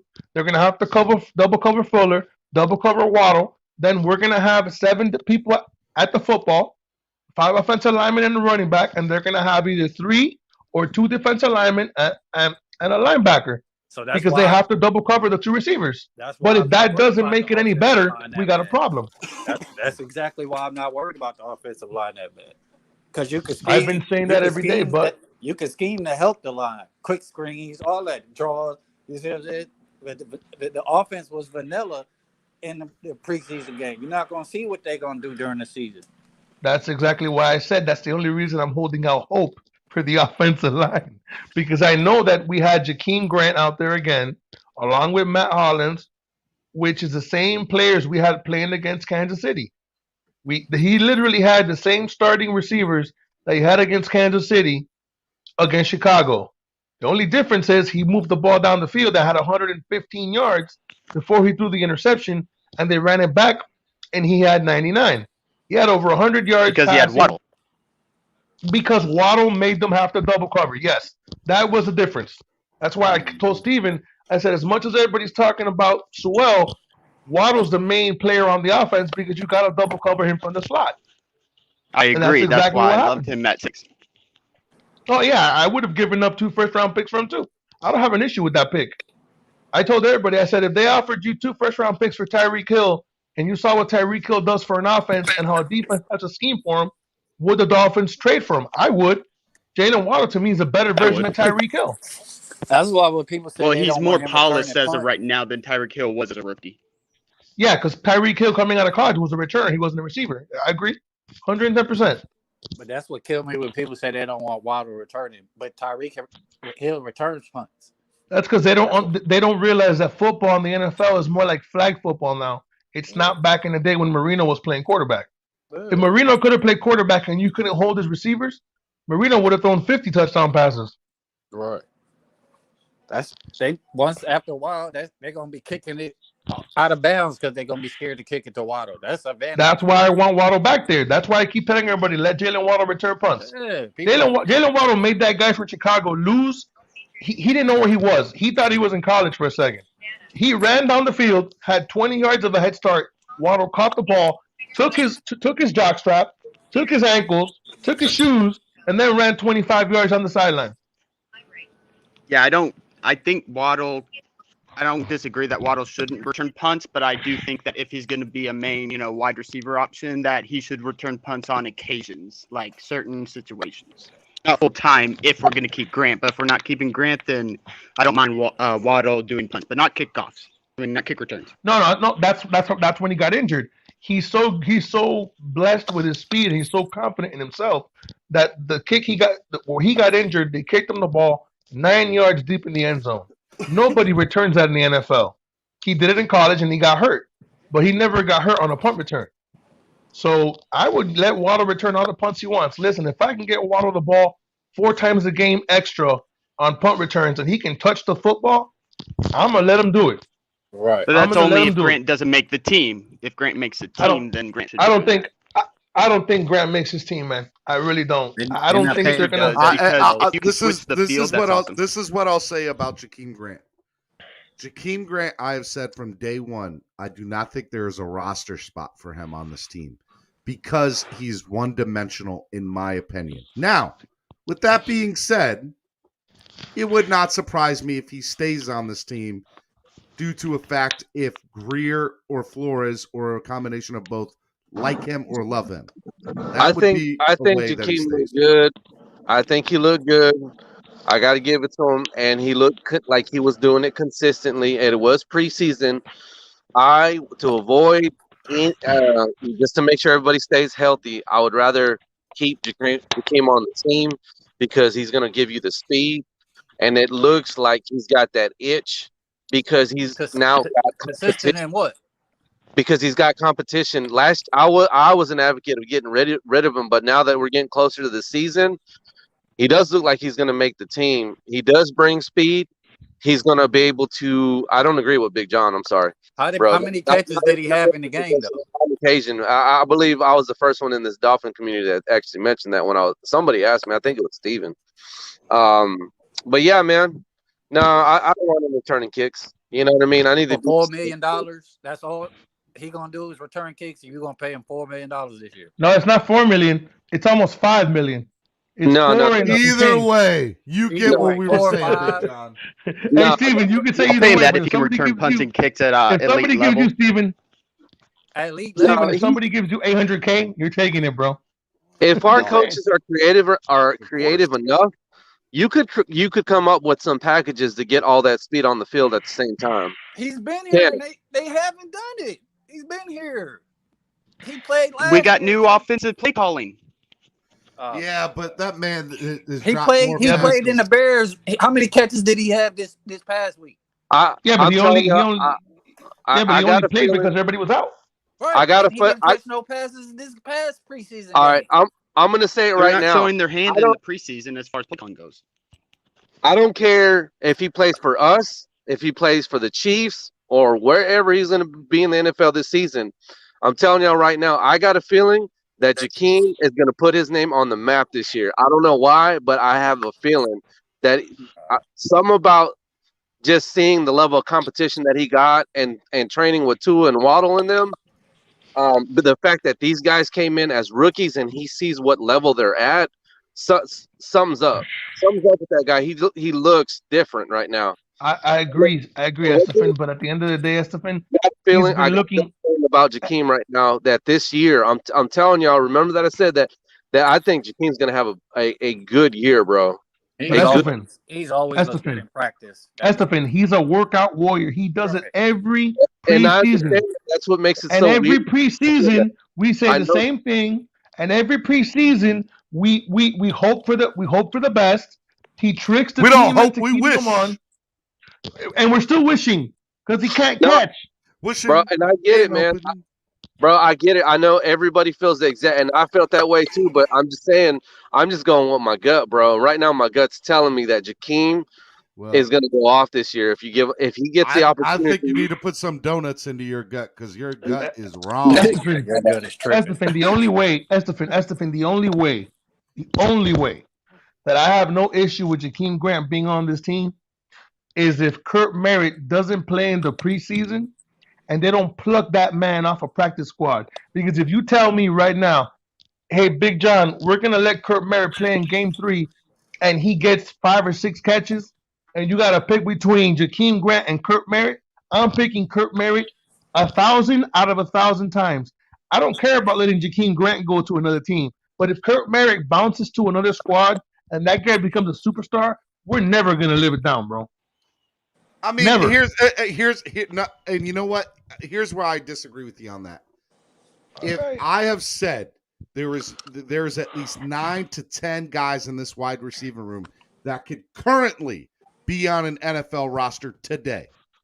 So there is going to be 2, maybe 3 guys that we are not going to be able to stash away on a practice squad that are going to get picked up by somebody, and it's just the reality of it. And so we're so deep right now. Let's say Kirk Merritt's that guy, right? I don't think that Kirk Merritt is, if he goes out and be a superstar, that we're going to be like, well, we shouldn't. We have a deep wide receiver room.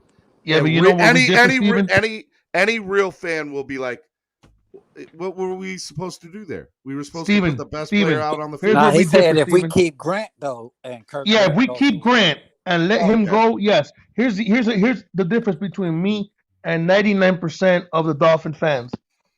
I would take Kurt Merritt over Lynn Bowden. Everybody in here is infatuated with Lynn Bowden. I wouldn't. You can love him all you want. Lynn Bowden is listed as a running back, so. Oh, well, that's fine. If I said this yesterday, I said if you're gonna keep 3 tight ends, I would keep Hunter Long, Gesicki, and I would put Matt Collins as a tight end. Make the squad as a tight end. Keep one of the receivers, not Jakeem Grant. All right, time out. Let me pause you. And get rid of the fullback. We don't need one. As much as I would love to see Mac, look, nobody's a bigger Matt Collins fan than me. Matt Collins is probably my favorite player on the team right now. Okay. With that being said, I don't like like even when if you look at the plays last week, Gesicki was in the slot. He wasn't getting those plays from the tight end position. So Okay. I want a real tight end. That's what you have Hunter Long there for. Huh? Hunter Long's a real tight end. That's what you have in Hunter Long. And so there's one. That's it. That's all you need. No. And Smite? No. If it was me, and we're talking about the scheme that we're playing right now, first of all, think of it this way. Every time you have Shaheem or you have another tight end on the field besides Gesicki, like let's say you have one real tight end. If you go double tight ends, that means you have either Waddle or Albert Wilson or Devontae Parker not on the field. I'm not going to sub a tight end for one of those three guys if I don't have to. Because then you're giving away the element that you have that you never had, which is speed. I would keep three tight ends, Hunter Long. I would keep Hunter Long as my tight end in the line. Get on here, EM. I would keep Matt Collins, and I would keep Gesicki. Those are the three tight ends I would keep. I would get rid of the fullback. I'm going to explain why. I would get rid of the fullback, and every time we need to pick up a 4th and 1, I'm going to hand the ball off to one of these running backs, and I'm going to tell Christian Wilkins, or I'm going to tell who's the guy that plays defensive tackle? No, from Alabama. What's his name? There.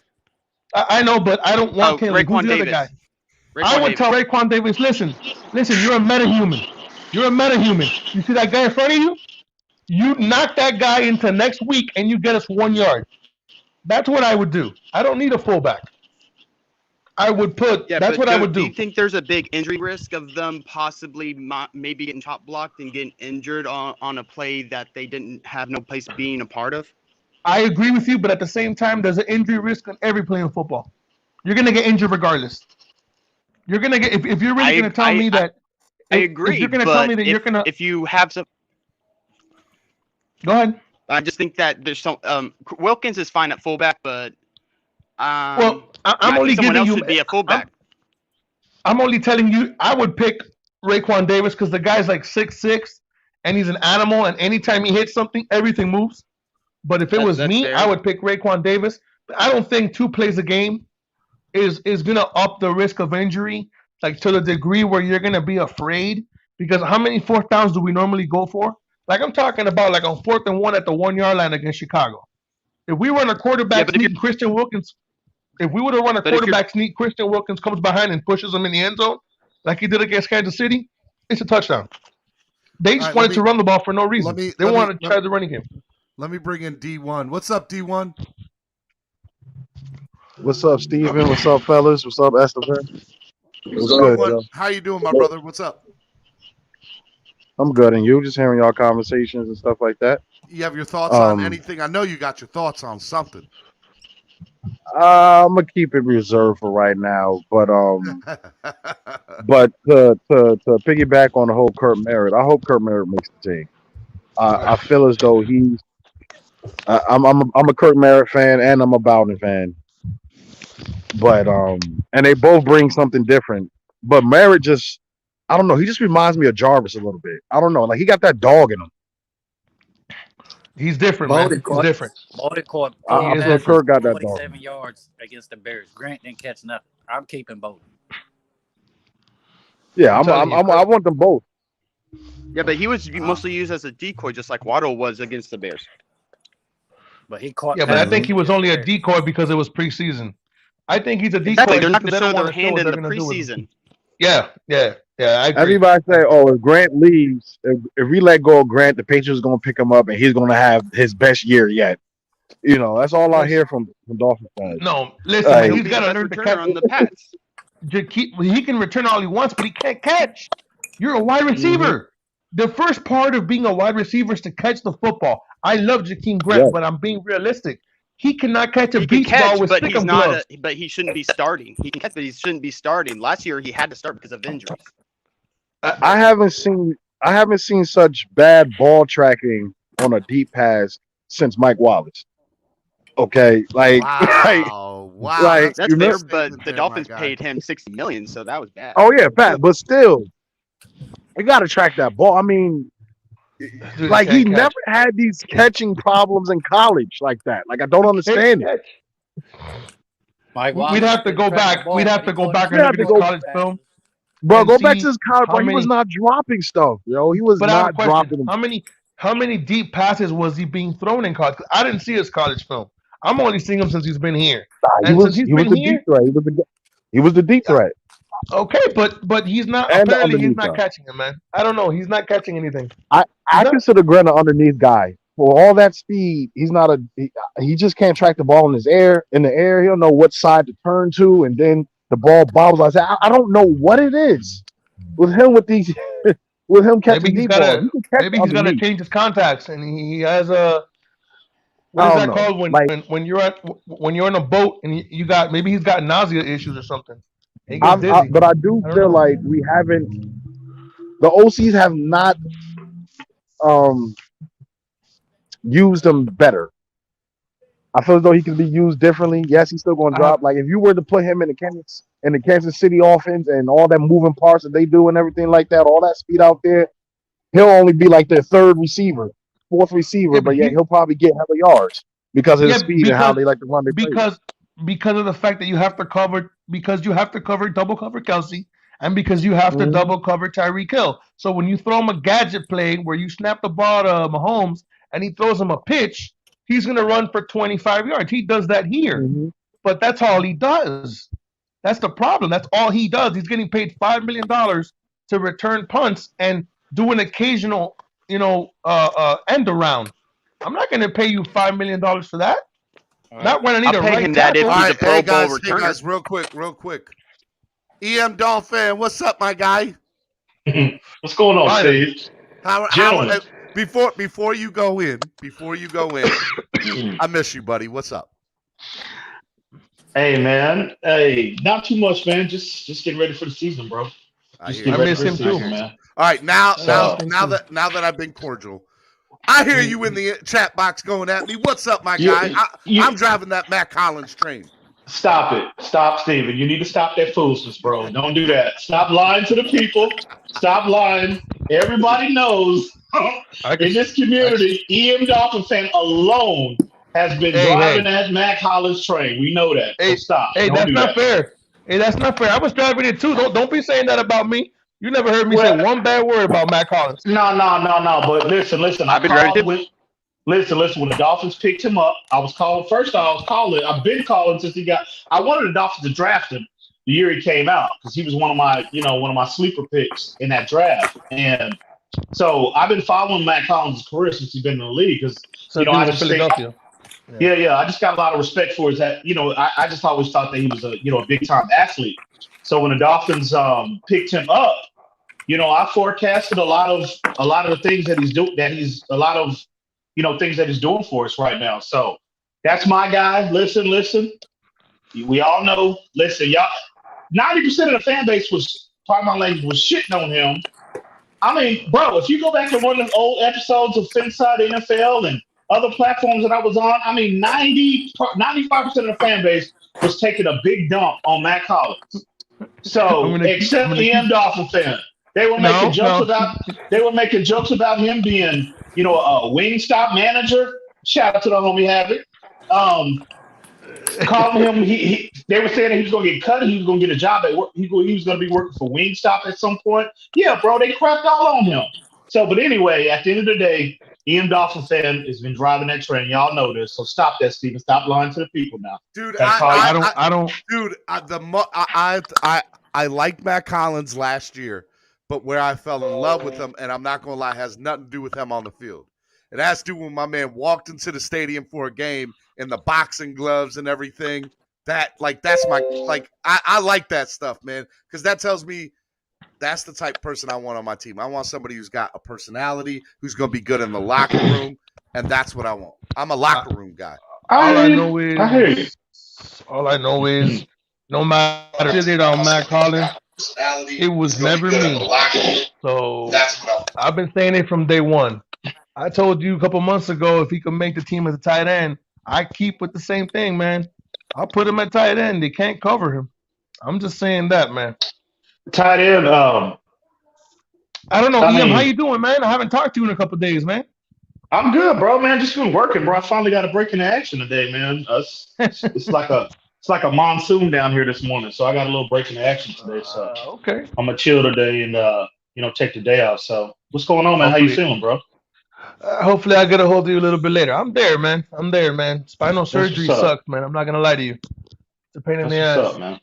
No, I owe Steven like $7 in swear words, so I got to give it to Yeah. him a little bit. EM Dolphins got like $3 Hey, I hear so you. far. I heard it. $3 so far. Swear jar. So, all right. Well, so what's go ahead. So what time does practice start this morning?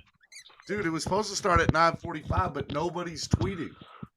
Like, I've been straight up refreshing Twitter all this time, and Steven's about to break his computer. Like, I'm like, nobody's tweeting. Like, it was great the first week because everybody was tweeting, right?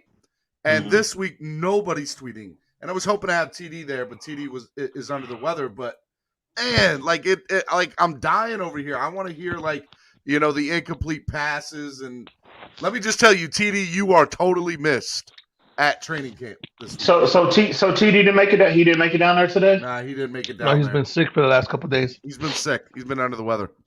Oh yeah. Well, I had talked to him last night for a little bit, and he said that he was feeling okay. That he thought he might be able to make it down there today. So I was just hopeful that he would. I texted him earlier, and he's like, "Nah, man, I'm sitting this." I really think it's like, you know how when you get sick sometimes it's like an energy thing. It just takes the life out of you. I really think that's like the energy out of you. I really think that's what it is. I ain't a doctor or nothing, but you need to get 5 Hour as a sponsor.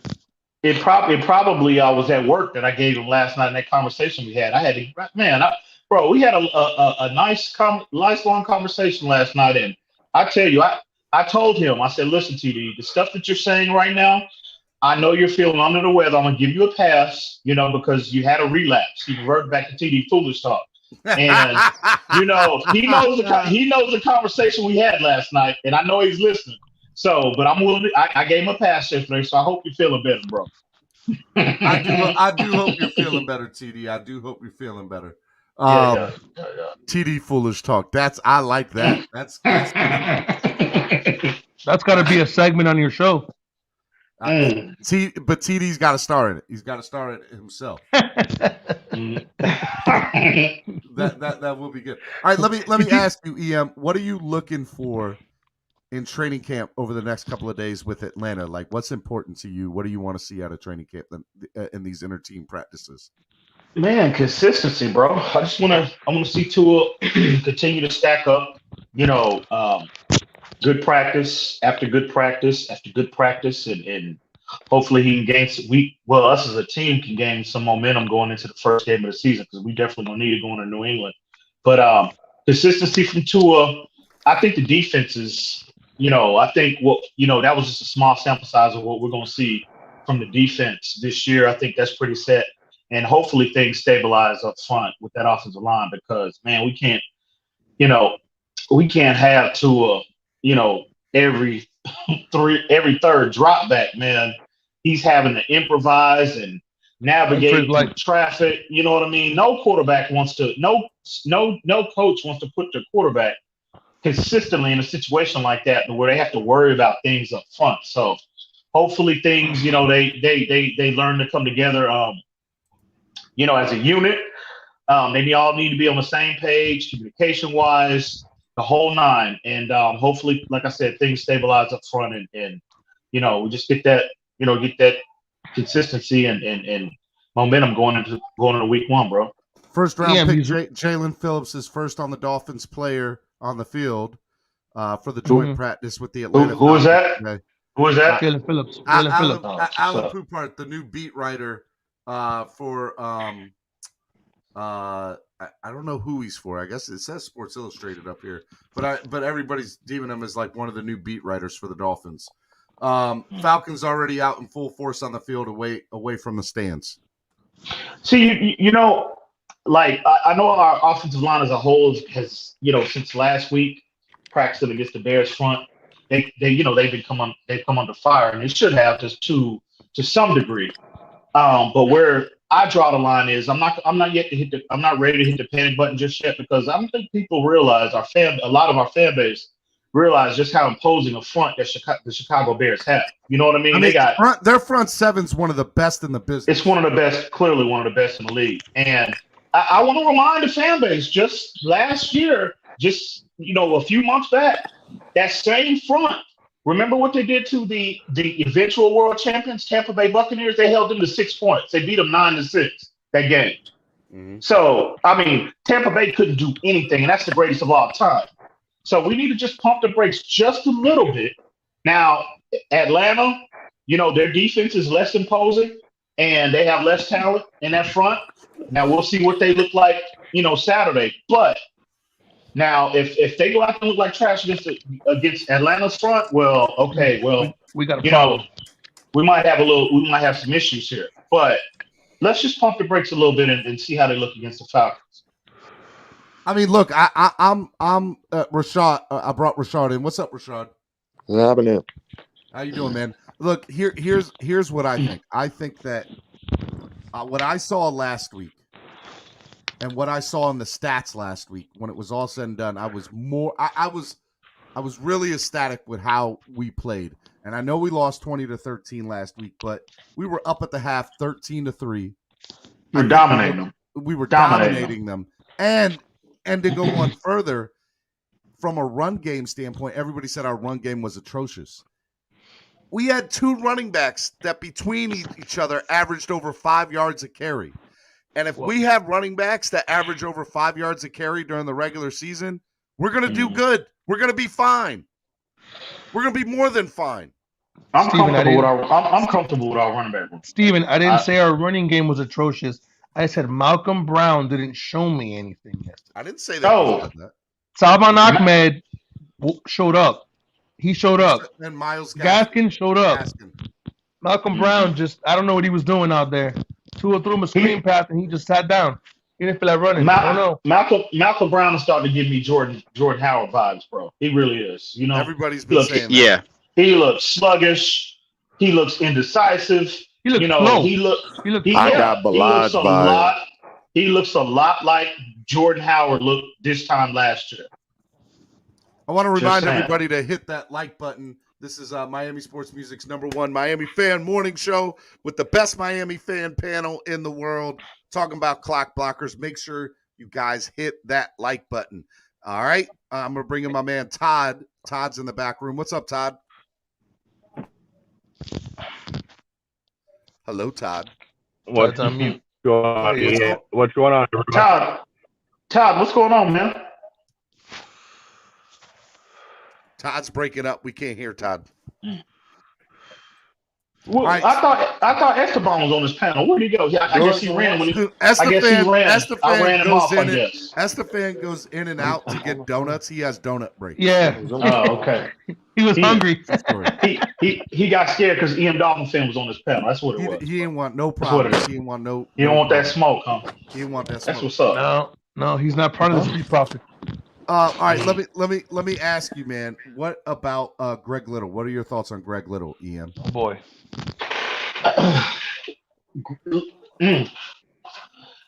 I like the fact that they're looking for solutions.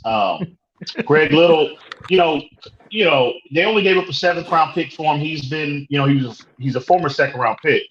So he's a 2nd round talent. He's just not a 2nd round player yet. So I get the investment in the talent, but he's been underwhelming since he came into the league. He was highly touted coming out of Ole Miss, and he's just underperformed, whether that be due to health or whatever. He just hasn't, for some reason in Carolina, he hadn't been able to put it together. And but the talent is there. The kid has a lot of talent, a lot of upside, but it's kind of like but I do like the fact that they're kicking the tires on him and trying to find solutions. So it's only cost you a 7. It's a low risk, high reward type of investment, and hopefully this works out better than what they did with that other kid from Tennessee. I forget what was his name, Isaiah Wilson.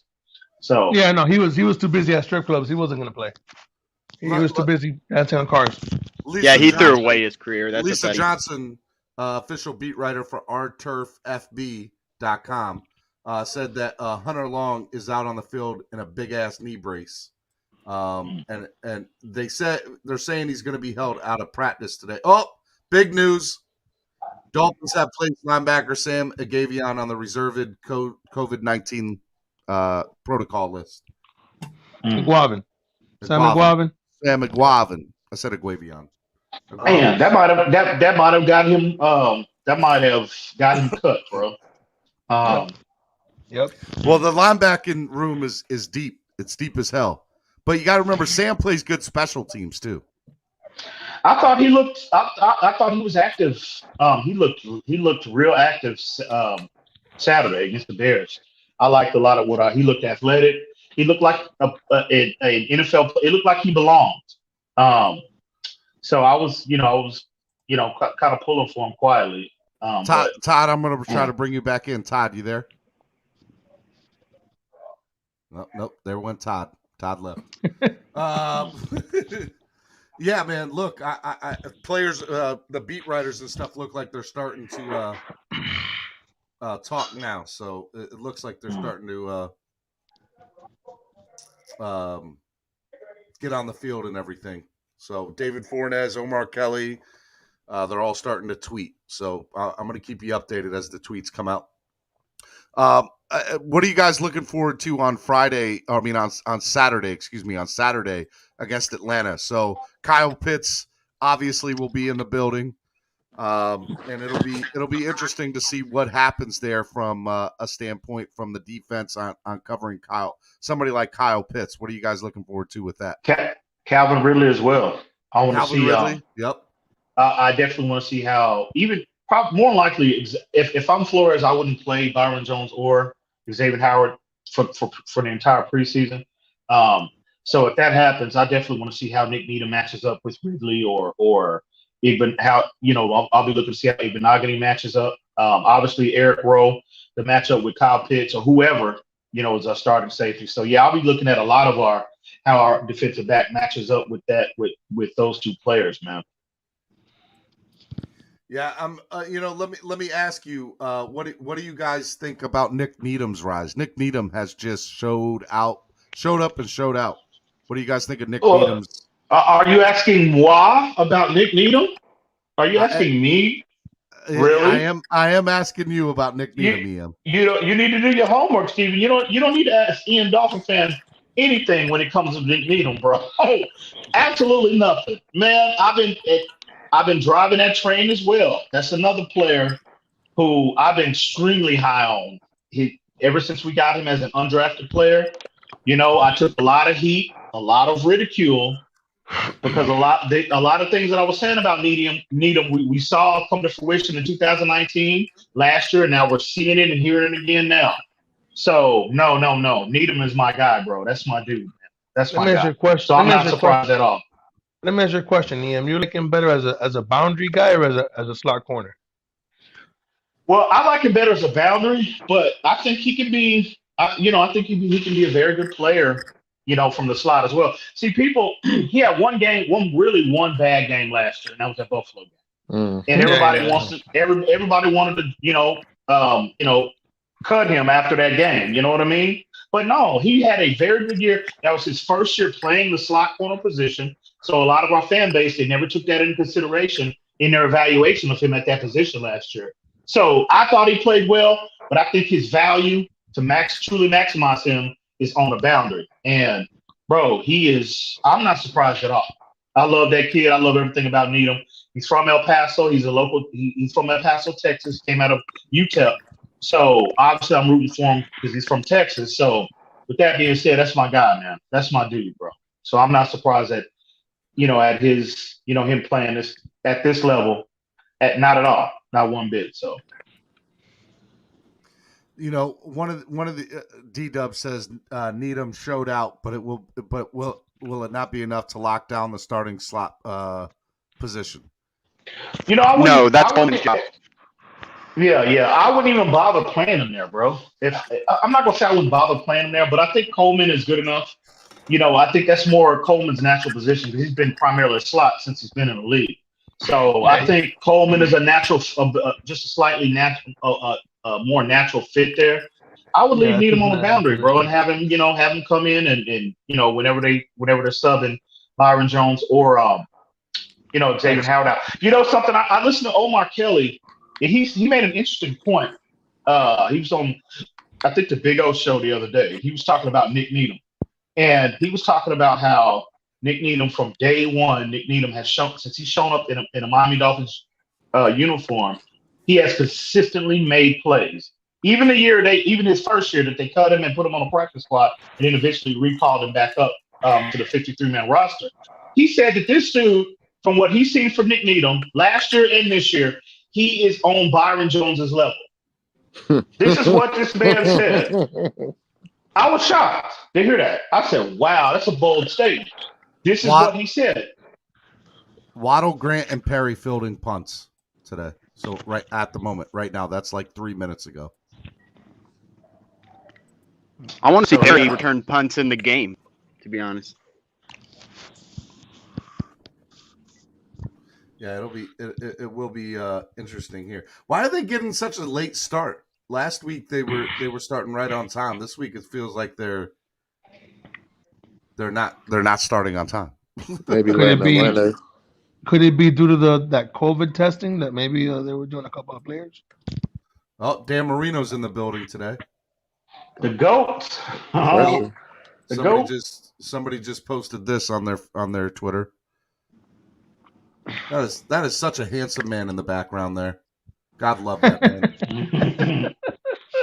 God love that man. I'll tell you a quick story real quick. I'd never been I don't get starstruck. I've been doing this type of stuff for a very long time. But Dan Marino is one of the guys I did get starstruck for the very first time I ever met him. Mm-hmm. I didn't the second or third time, but the first time I met him, I was very starstruck. So we're, one of the goals that I had being with Solo all these years is I just want to meet Dan Marino one time. That's it.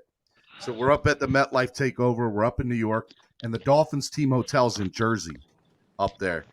And Nat Moore and Dan Marino are inside the bar on the bottom in the lobby there. There's a bar. And it's a pretty big bar there. And so I'm sitting there, and I'm with Finn Sticky. I'm with who else am I with? I want to say I'm with Ali, the hype man for Solo, and maybe one or two other people. And we're in the bar, and we're, Marino and Nat Moore are in the back corner, pounding away wine bottles. For those of you who don't know, Nat Moore and Dan Marino both love some wine.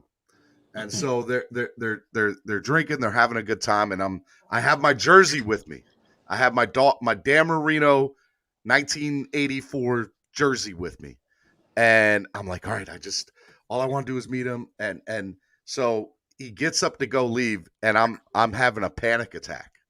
I'm having a straight panic attack.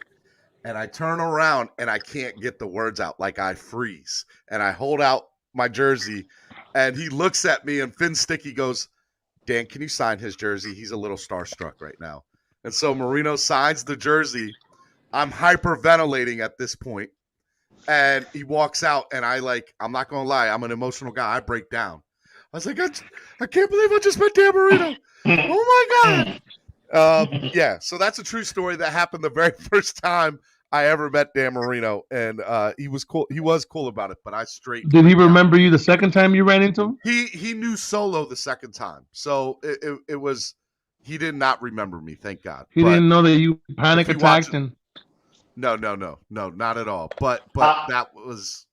I'd be a little definitely. I'd be a little starstruck as well, but I'm not. I mean, I had the man's poster on my wall when I was a little kid. You know what I'm saying? I grew up. The reason I'm a Dolphins fan today is because of that man. I'm not gonna lie to you. I had that happen. I had that happen to me when I met Dwayne Wade. I know Dwayne Wade's father personally. He lives like 10 minutes from my house, and I was talking to his father one day, and Dwayne Wade walks in. And I just froze. Like, I just couldn't breathe. Like, I'm not going to lie to you. Like, he's like, oh, hi, this is my son. And I'm just looking at him. And he looks at me. He goes, "It's okay. You can talk." And I'm like, "Okay." Like I just didn't know what to do. I was like, like, "How you doing?" Noah But it was Igbenogany's in a red non-contact jersey today. Man, isn't come he on, injured? no, what? No, he's injured. I was gonna tell you, EM, he's wasn't he injured the other day? He hurt himself on that tackle on that third. Yeah, he got did hurt himself. dinged up. Okay. Oh yeah, that's right, he did. This is from But Saki still, Dean. disappointing. Steven's like, EM's like, put some Bengay and let's go. Come on. He needs reps, bro. Get your I ain't behind gonna lie, back that's on a that pretty field. sweet looking facility there. It's a nice I just want to go overflow. down the slide. He'll be fine. Fans It's are weird in seeing the Atlanta. So Atlanta's on the back practice field. If you guys see there, Dolphins are on the front field here, and the stands look pretty full today. They look like they have, stands are open. Well, if you look at the right side, there's not a lot of fans. Are these padded practices also or no? Padded practices, fully padded. Okay. Okay. Wonder how long starters are going to play Saturday. I'm looking for at least a half. I think they're going to play at least a half on What's Sunday. up? I'm Hoping back. the whole quarter. I didn't know that damn Marino was gay back there drinking all that wine. Nothing against the gay community. I ain't got no problem. That's the thing. I'm going to take you off here as quickly as you can. I got gay homies, so whatever. Anyways, bro, wine? You killed these balls. No, man. Come on now. What happened, Estefan? You came on to let EM belittle you a little bit? Yeah. You got. I heard you were ducking EM. He know what's up. Mr. Bond knows what time it is. What happened? What's up, man? What's going on? Not much. I'm working, homie. Working. I hear you. Is it storming down your way? No, I just scattered showers, bro. So just enough. Nice and nasty, man. Nice and humid. Dolphinato's TD is sick. He is under the weather. That's why TD's not on this morning. But I got the next best thing. I got EM Dolphin. I wouldn't know about Steve. You would say the next best? Nah, man. Hold on. Wow, EM. Wow, bro. Hey, man. I ain't got no problem with that, man. Pretty much everybody takes a backseat to TD, man. So TD's a tight in this community. Omar Kelly says we're missing Isaiah Ford, Kirk Merritt, Albert Wilson, Devontae Parker, and Will Fuller.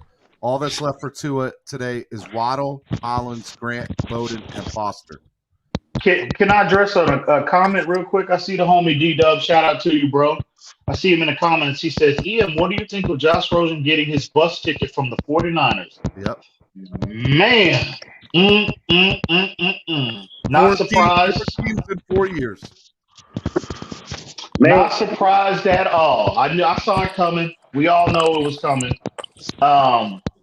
You know what, though, to be honest, I'm going to say this, and I'm going to try to not bring this up again, no matter what platform I'm on. I'm going to try my best not to. But y'all don't realize this. Pardon my language again, Steven. But y'all don't realize the shit. Y'all don't realize the shit that me and Reason took from these Rosen truthers, bro. I mean, it was ugly. I mean, the ridicule was real. You know what I'm saying? I mean, it was just, it was something that I had never experienced, bro. And so my question to those individuals are, and you know who you are, who's laughing now? Who's laughing right now? Where's Pete? I touched on this briefly. I touched on this briefly with TD last night. He knows. I know you're listening, TD. Shout out to you, man. But me and Reason, bro, I mean, it was ridiculous. These people were coming. I mean, they didn't even know who I was, and they found people were digging me up on these different social media platforms, Facebook, Instagram, Twitter, coming in my DMs, bro, calling me an idiot. Just constant ridicule over this player. Rosen is going to do this. Rosen is going to do that. Rosen didn't have an offensive line. Rosen just needs a quote-unquote chance. And he's had 4.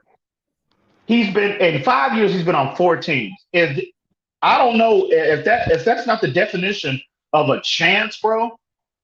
I don't know what is. Has Rosen ever gotten a fair deal from any team, or did he deserve what he's gotten? He deserved everything he got, bro. He came into the league talking shit, sticking his bird chest out, talking about he was selected 10th, but 9 other teams made a mistake, and he's gonna dedicate his life for the next 10 years to proving those people wrong. Bro, he did say stop that. it. He did say that. He opened his mouth prematurely. He's an entitled. I know that's Ball Game's boy. So Ball Game, if you're listening, please put your mute button on. But he's an entitled, spoiled little brat. He has no work ethic when it comes to the NFL. He's gotten everything he deserved, bro. He's garbage. He's trash. And so hopefully these teams will stop taking flyers on him and giving this kid, these multiple chances to just move on, just erase him from the NFL database, bro. Hopefully. He opened his mouth prematurely, man. He did. He came in the NFL talking all that. Talking all that shit. Talking all that shit, bro. Yeah, he did. Stop it. He did. No, I have no sympathy for Josh Rosen, bro. None. Yeah, you can't say he was on the book. People talking about did he deserve a shot? Look, it's one thing if it was in the past, you're talking about it. If you're still talking about him getting a fair shot, and he been cut again. God, man, I don't know what to say. Like, why are you even saying that anymore? Like, I didn't even have a side on that whole Rosen thing. I wanted to see what he had, but I was always of the opinion that the coaches are going to see what you got in practice. You know what I mean? They're going to see what everybody has in practice. So I'm just saying that's not even a valid statement no more. Steven put a comment up there. Somebody said that, bro. Like, let it go. Like, Rosen's not even talking about it anymore. No, a lot of swear jars up here. Flip side, a lot of swear jars. I expect y'all to pay up at the end of the show. I'm sorry. Go ahead. This photo right here, to Jacoby and Reed all sitting there talking with the GOAT, Dan Marino. I wonder what that conversation is like right now. Rosen wasn't on the Bucks. He was on the practice squad. So I know what that conversation was like. Tua, the next time the tight end gets open, throw it to him right away. He was open for a touchdown. That's all that was. He said next time you see him wide open and he's waiting for you to throw it to him. That's it. You actually had people saying that Rosen was better than Tua. Guys, this was just posted 30 seconds ago from Omar Kelly's. This is offensive line, defensive line taking. Hey, Steven, did you say Marino was in that picture? Yeah, Marino was in that picture with the quarterback. He was probably telling Rosen how his third arm below his waist can throw better than Rosen's right arm.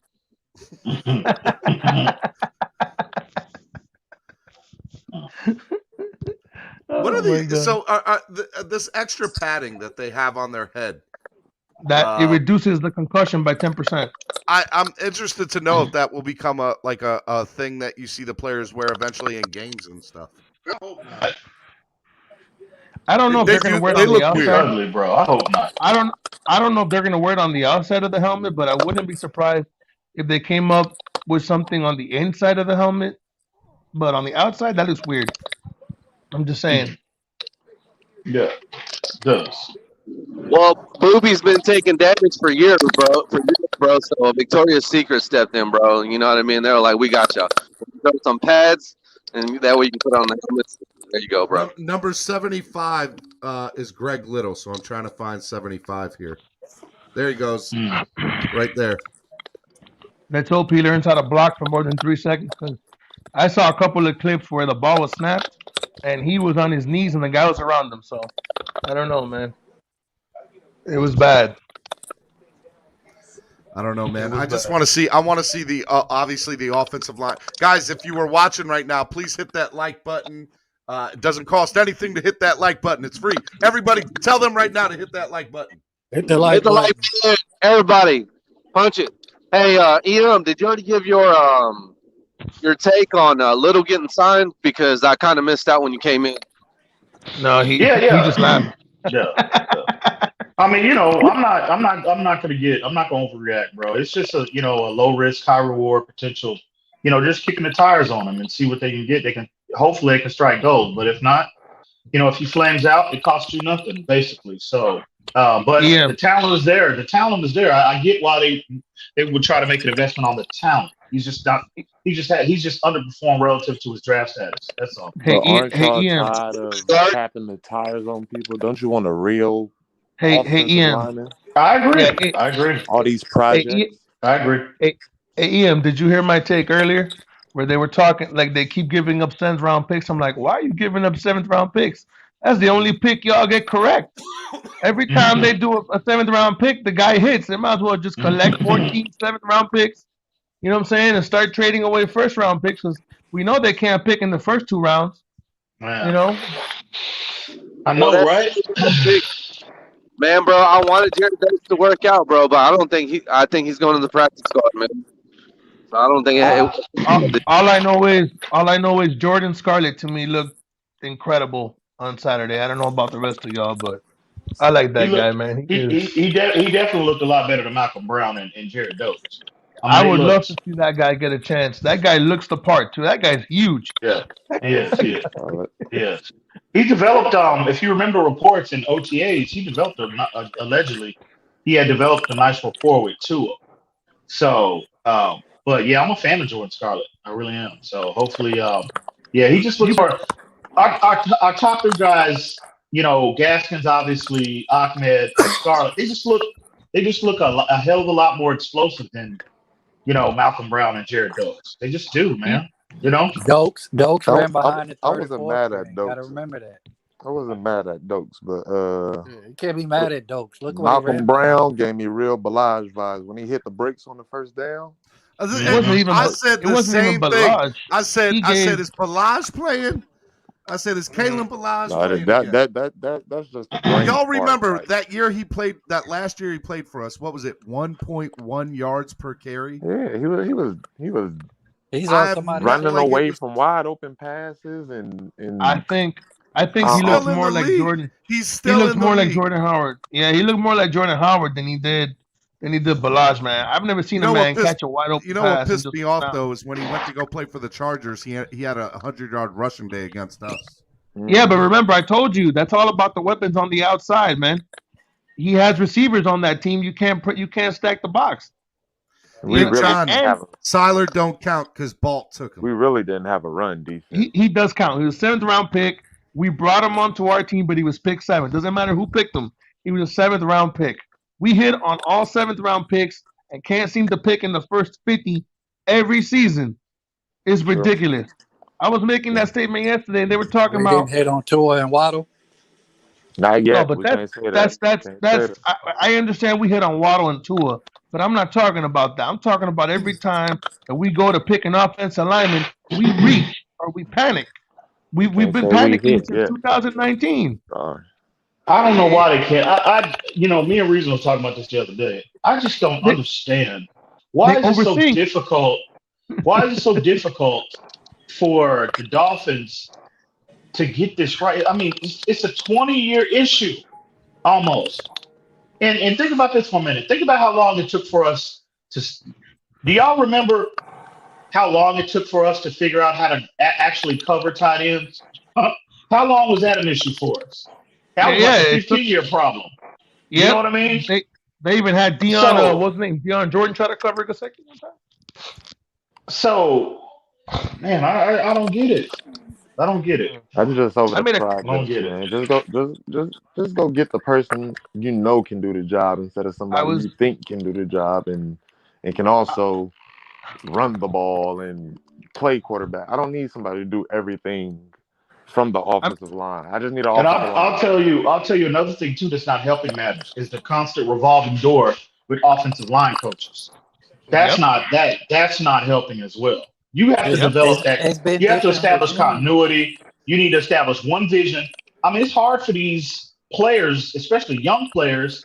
Every year you're hearing a different message. You're hearing a different, approach. So it's hard to, it takes time to build and develop continuity. Shout out to Ian Baller with the other $2 donation. He said, we didn't panic on Hunt and the jury's still out on Jackson. Yeah, but we panicked on Jackson. You didn't panic on Hunt. I made a comment yesterday. I'm almost positive I'm correct, but Ian, didn't we get, after all the trades were done, haven't we had 9 first round and 8 second round picks from that Laramie Tunsil trade in the last 3 years? I mean, apart from the ones that we traded away. We've had about 17 picks in the first 2 rounds, and they haven't picked an offensive lineman correctly, guys. I'm just being legit. I'm not trying to, be Debbie Downer. It is what it is. The only pick that they picked good was Hunt, and he was wasn't Hunt a 3rd round pick? Second high. He was a high 2nd round pick. Okay, well, he's the only one, guys. Look at everybody else we picked. And let me But ask you a question. In all fairness, though, we do need to let this play out. It's somewhat premature to write these guys off yet, and we just need to let their plan and what their vision is come to fruition. I don't have a problem with letting it. I don't have a problem with letting it play out, Ian.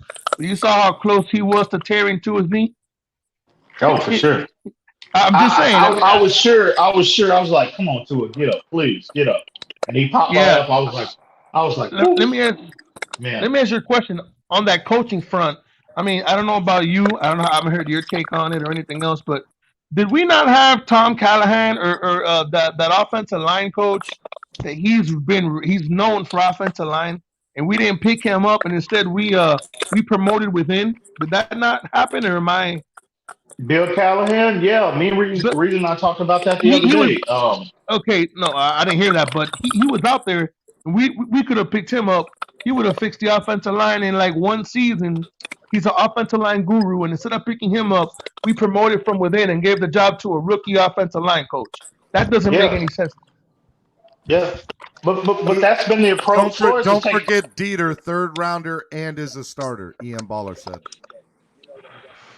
Well, yeah, I mean, they didn't draft him to be a center, though. They drafted him. They drafted him to be a guard. And another project. That's all he was. But that's the. I don't know. I'm curious. I would like to sit down with Flores, one day and ask him why is his approach in terms of not just offensive line coaches, but his staff in general. Like, go back to the Jim Caldwell situation. I understand. I get that he got sick. But if I'm a 1st or 2nd year coach, especially in my 1st year, once that man became able to, once he got back on his feet and he got healthy again, he would have been an invaluable asset to Brian Flores, in my opinion, especially for Flores and as well as Tua Tagovailoa. But he opted to not reach out to him and bring him in. He opted to hire rookie, guys that don't have the cachet that he has. I don't get why that's why his approach is that way. Why not bring in established, especially with a young team? You want more established guys that's been there and done that. So I don't get that with Flores. This is from an Atlanta beat writer. He was talking about how good the facility is here. Yeah, I want to go down the slide. Forget this is people forget this is year 3. Like, I think people got spoiled from last year quick. It's not that. Is that it's not about it being year 3, year 4, year 2.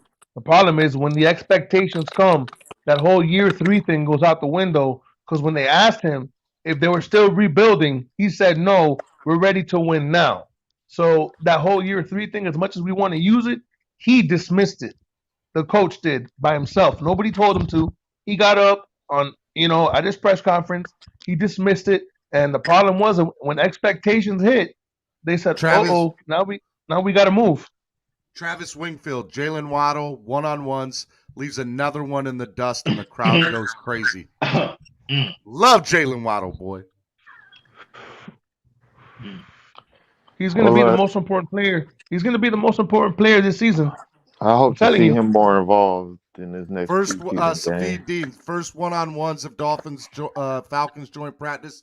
Kyle Pitts already with the win over Eric Rowe, while Jalen Waddle, Jakeem Grant, and Mike Gesicki get cheers from the Miami fans in attendance. Yeah. Uh-oh, Rose. Oh, man. We all know Kyle Pitts is going to be a problem, though. I mean, he's a rookie and all, but that dude is a freak of nature. Kirk Merritt just smoked Fabian Morneau for a touchdown from Jacoby I was just Brissett. I was just getting ready to comment on Kirk Merritt. It's time for this man to step up, bro. It's time for him to show that athleticism on the field. Yep, I agree. It's time for him to step up, bro. So yeah, but I'm glad to hear yeah, that. but you can only show that if they put you to play, man. He'd be in this. You can show it in practice, but they got to put him on the field during the game. If he doesn't make the team, I hope he doesn't get put on the practice squad, because he's gonna get taken off that practice squad. People are not gonna. He's not a secret no more. Hit that like button, guys. We'll see. Travis Wingfield said he flew by Fabian Moreau for 5 yards plus of separation on a deep ball. That's good to hear. Yeah. Would you take Jakeem Grant, or would you take Jakeem Grant or Kurt Merrick if you had to pick one to make the squad? Well, I ain't taking either right now. If you're comparing player to player, obviously you have to go with Jakeem Grant, because Kurt Merritt, all due respect, I'm high on his ceiling, but he's showing you nothing since he's been in the league. Absolutely nothing. So, Byron Jones closes off a deep route from Jawan Green, pass incomplete. But like to hear that. But considering Grant's contract, the savings you can get there, that's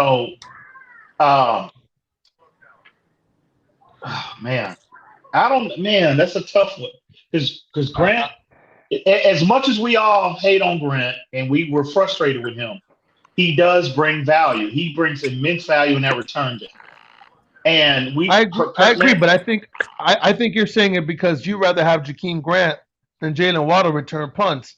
I rather have Waddle return punts, just from the point of view of, I get it's a punt, but the more times I can have that man touch the ball, the more times he influences the game.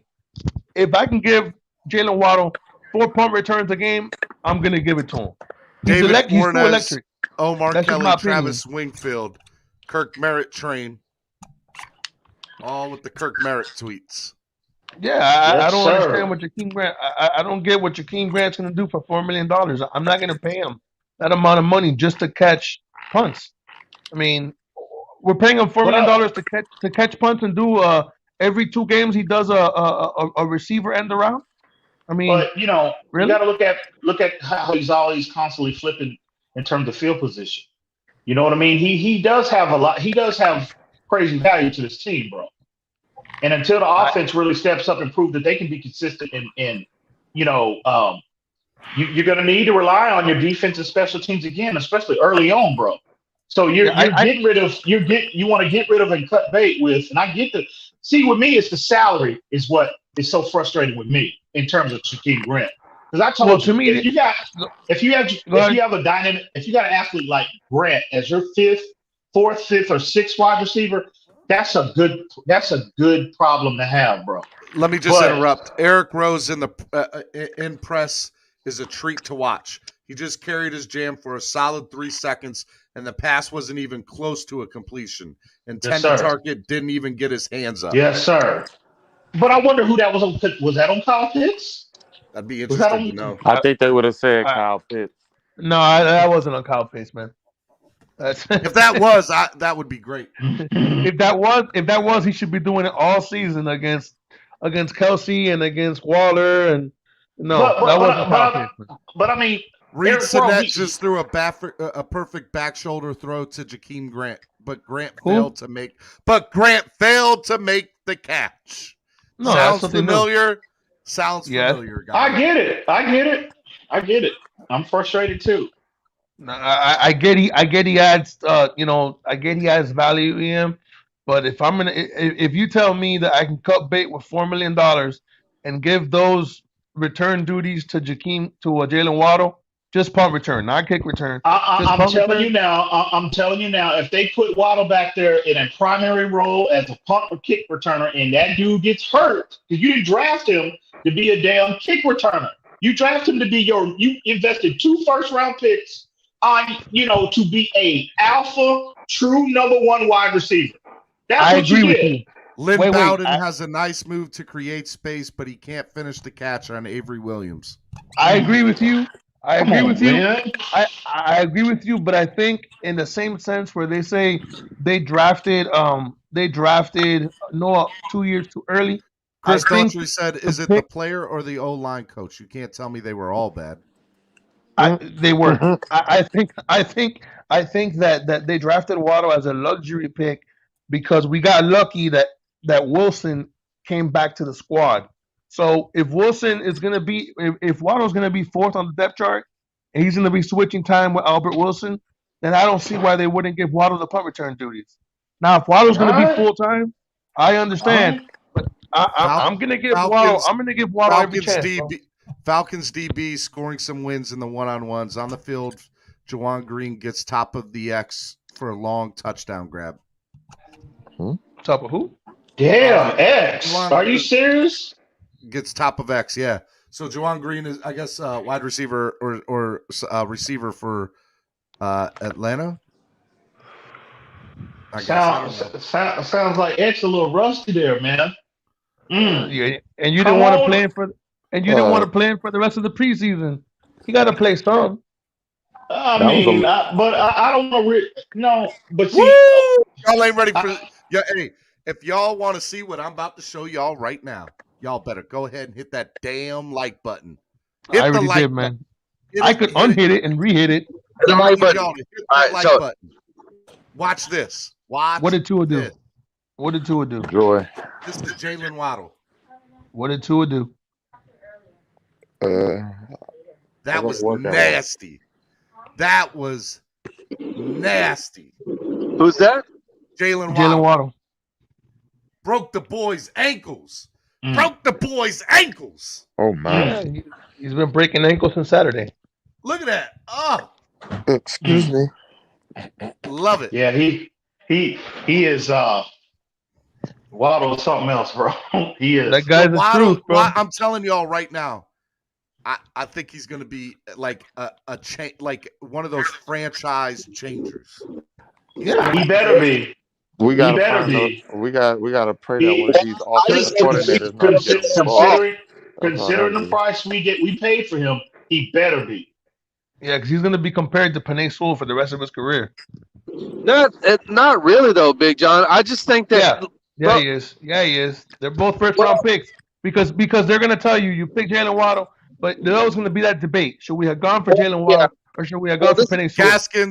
Gaskin finds a crease on the first play of a team, and it's into the second level. And then the very next thing that I saw was Malcolm Brown is stacked up on the next play. Malcolm Brown is not getting these holes at all. I'm telling you, bro. Jordan Howard repeat.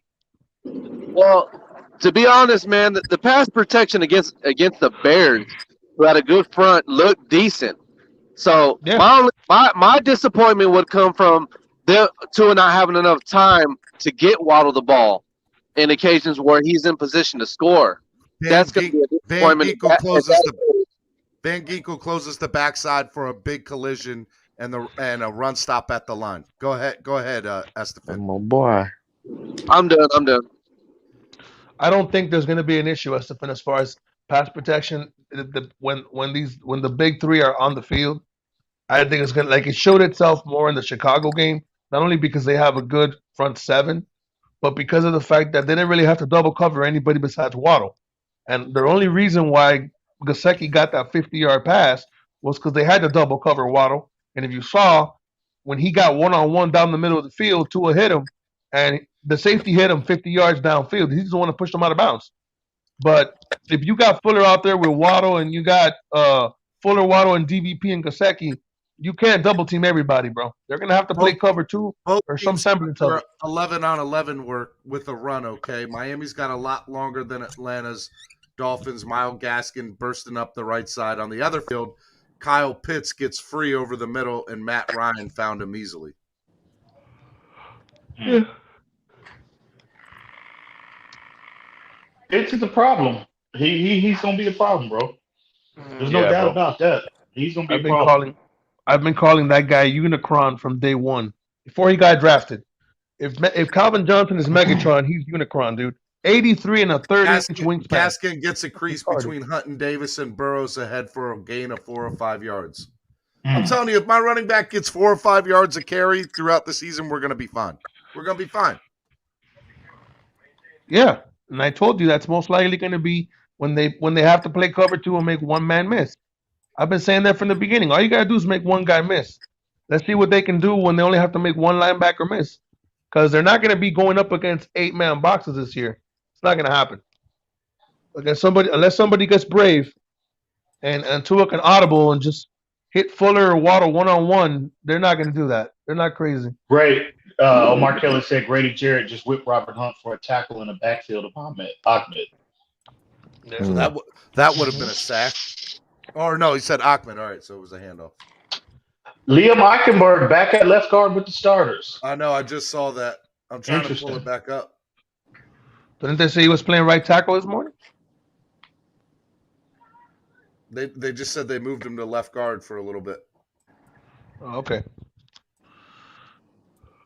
Dante Fowler beats Adam Pankey for a sack on the backfield on Jacoby Brissett. Yeah. Next week you're gonna hear EM Dolphin fan beats Adam Pankey for a sack.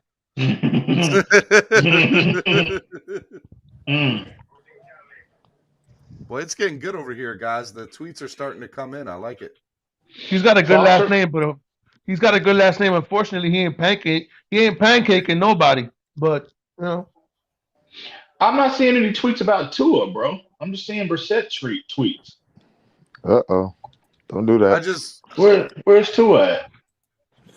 Brissett drives one to Foster over the middle for about 15. Foster, nice move at the top of a route and shake free. Just shake free.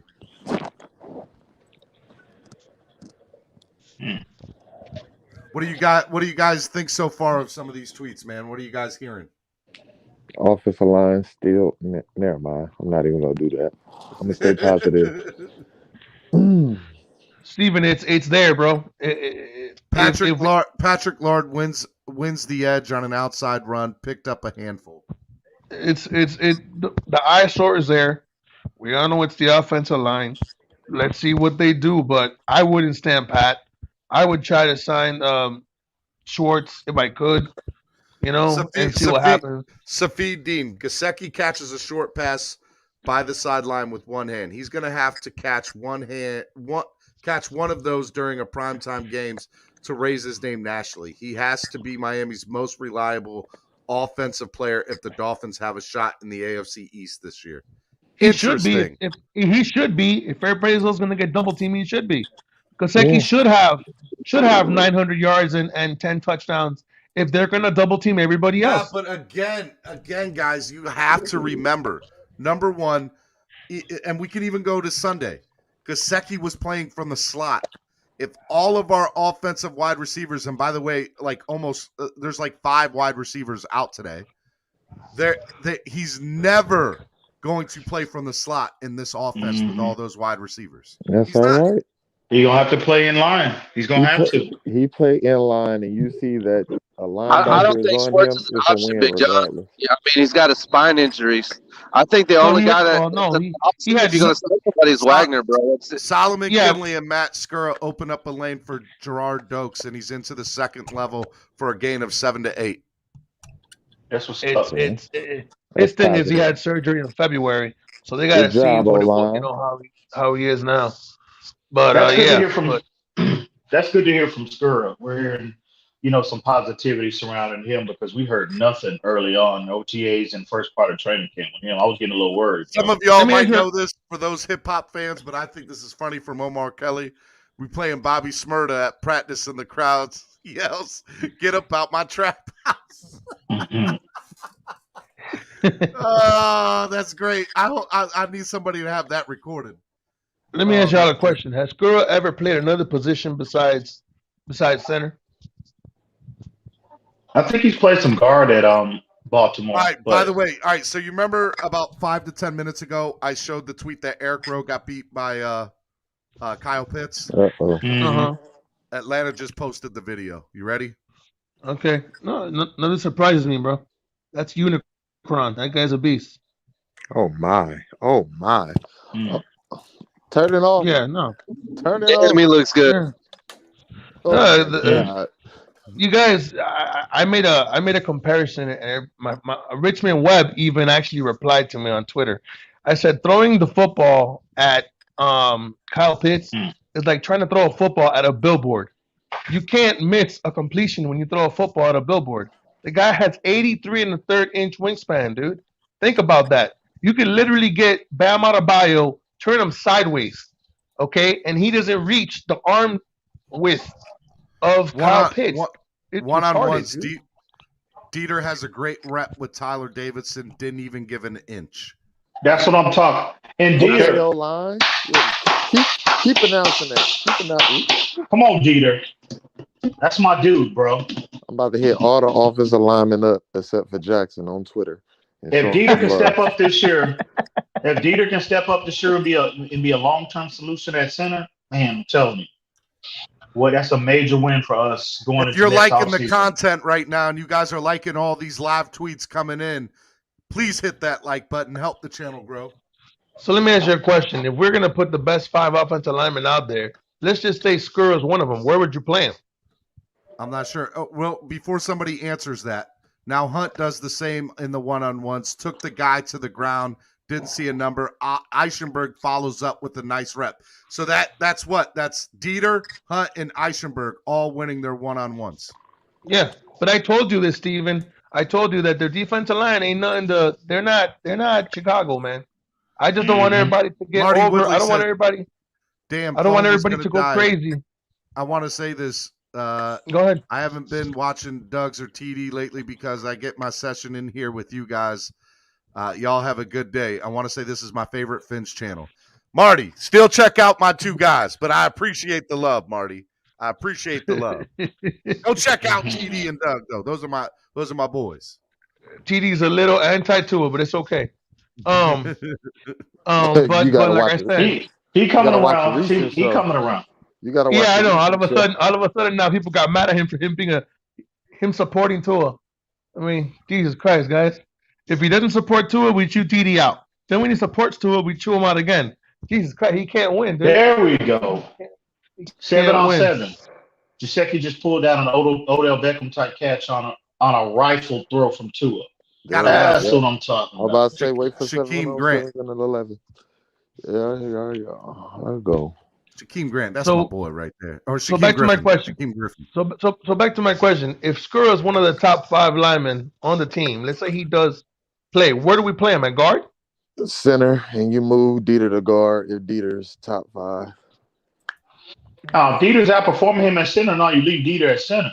7 on you 7, leave Skurra at Duke guard? Riley in perfect position to force an incompletion. Dieter might be performing other people at guard. That's the whole thing. Okay, but what I'm saying is, let's say Dieter's hit a center. So what? Skura would go to left guard. So what would that put Eichenberg? Is he going to go to left tackle? Like, what are we doing? The bench. We have all these He remote. I would like to see Eichenberg at tackle over Jackson, left tackle over Jackson. I don't know what EM thinks. But No, I would like. no. Something is mentally. Absolutely not. Something.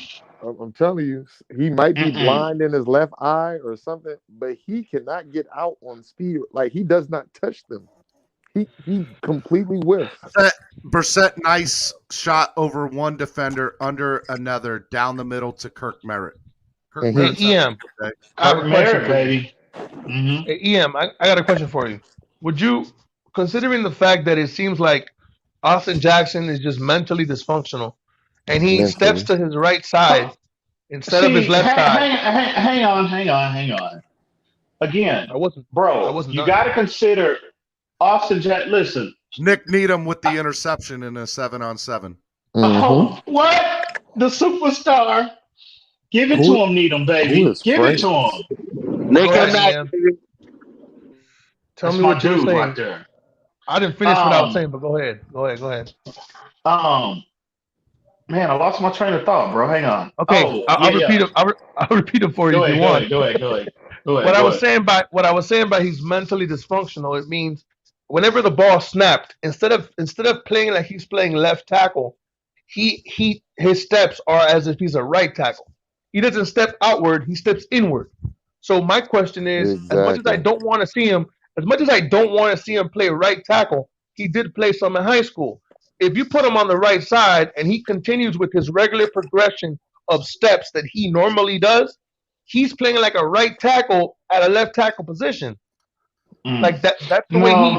Jacoby Brissett zips one to Kirk Merritt for 15 to 20 yards in 7-on-7. Just a question, Ian. Go ahead. Kirk Merritt, what? How? But no, bro, no. I'm not moving Austin Jackson at this point.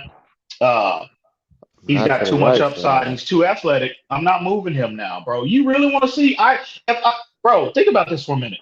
Okay, generally, when players in college play left tackle hold on, this is Omar Kelly. Jakeem Grant just fumbled at the end of a reception he caught. He's cut. Well, you might get your you might get what your you guys want to do. You might get your wish sooner rather than later, bro. There we go, right here. Tua with a dime to wide open Salvin Ahmed for a long touchdown. There we go.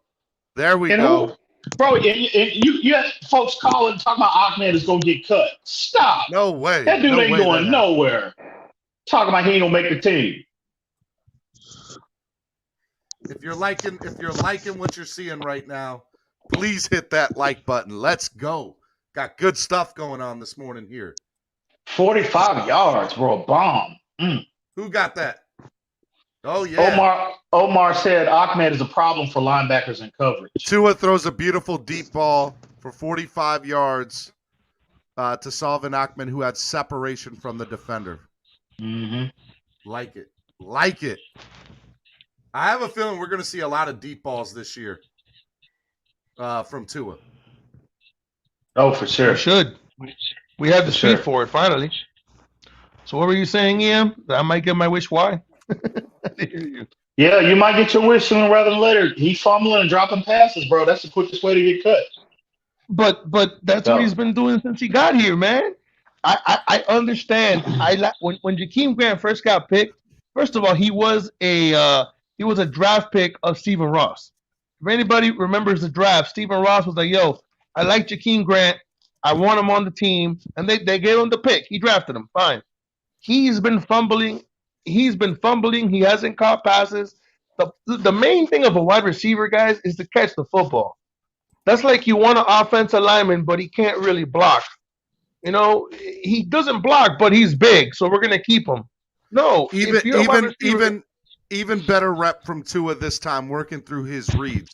Saw him flip through the hips to 3 different targets before whipping one over the middle to Malcolm Perry, who made a nice catch on a high ball. So he's going through his progressions. That's good. I really hope TD is paying attention, paying close attention to that tweet.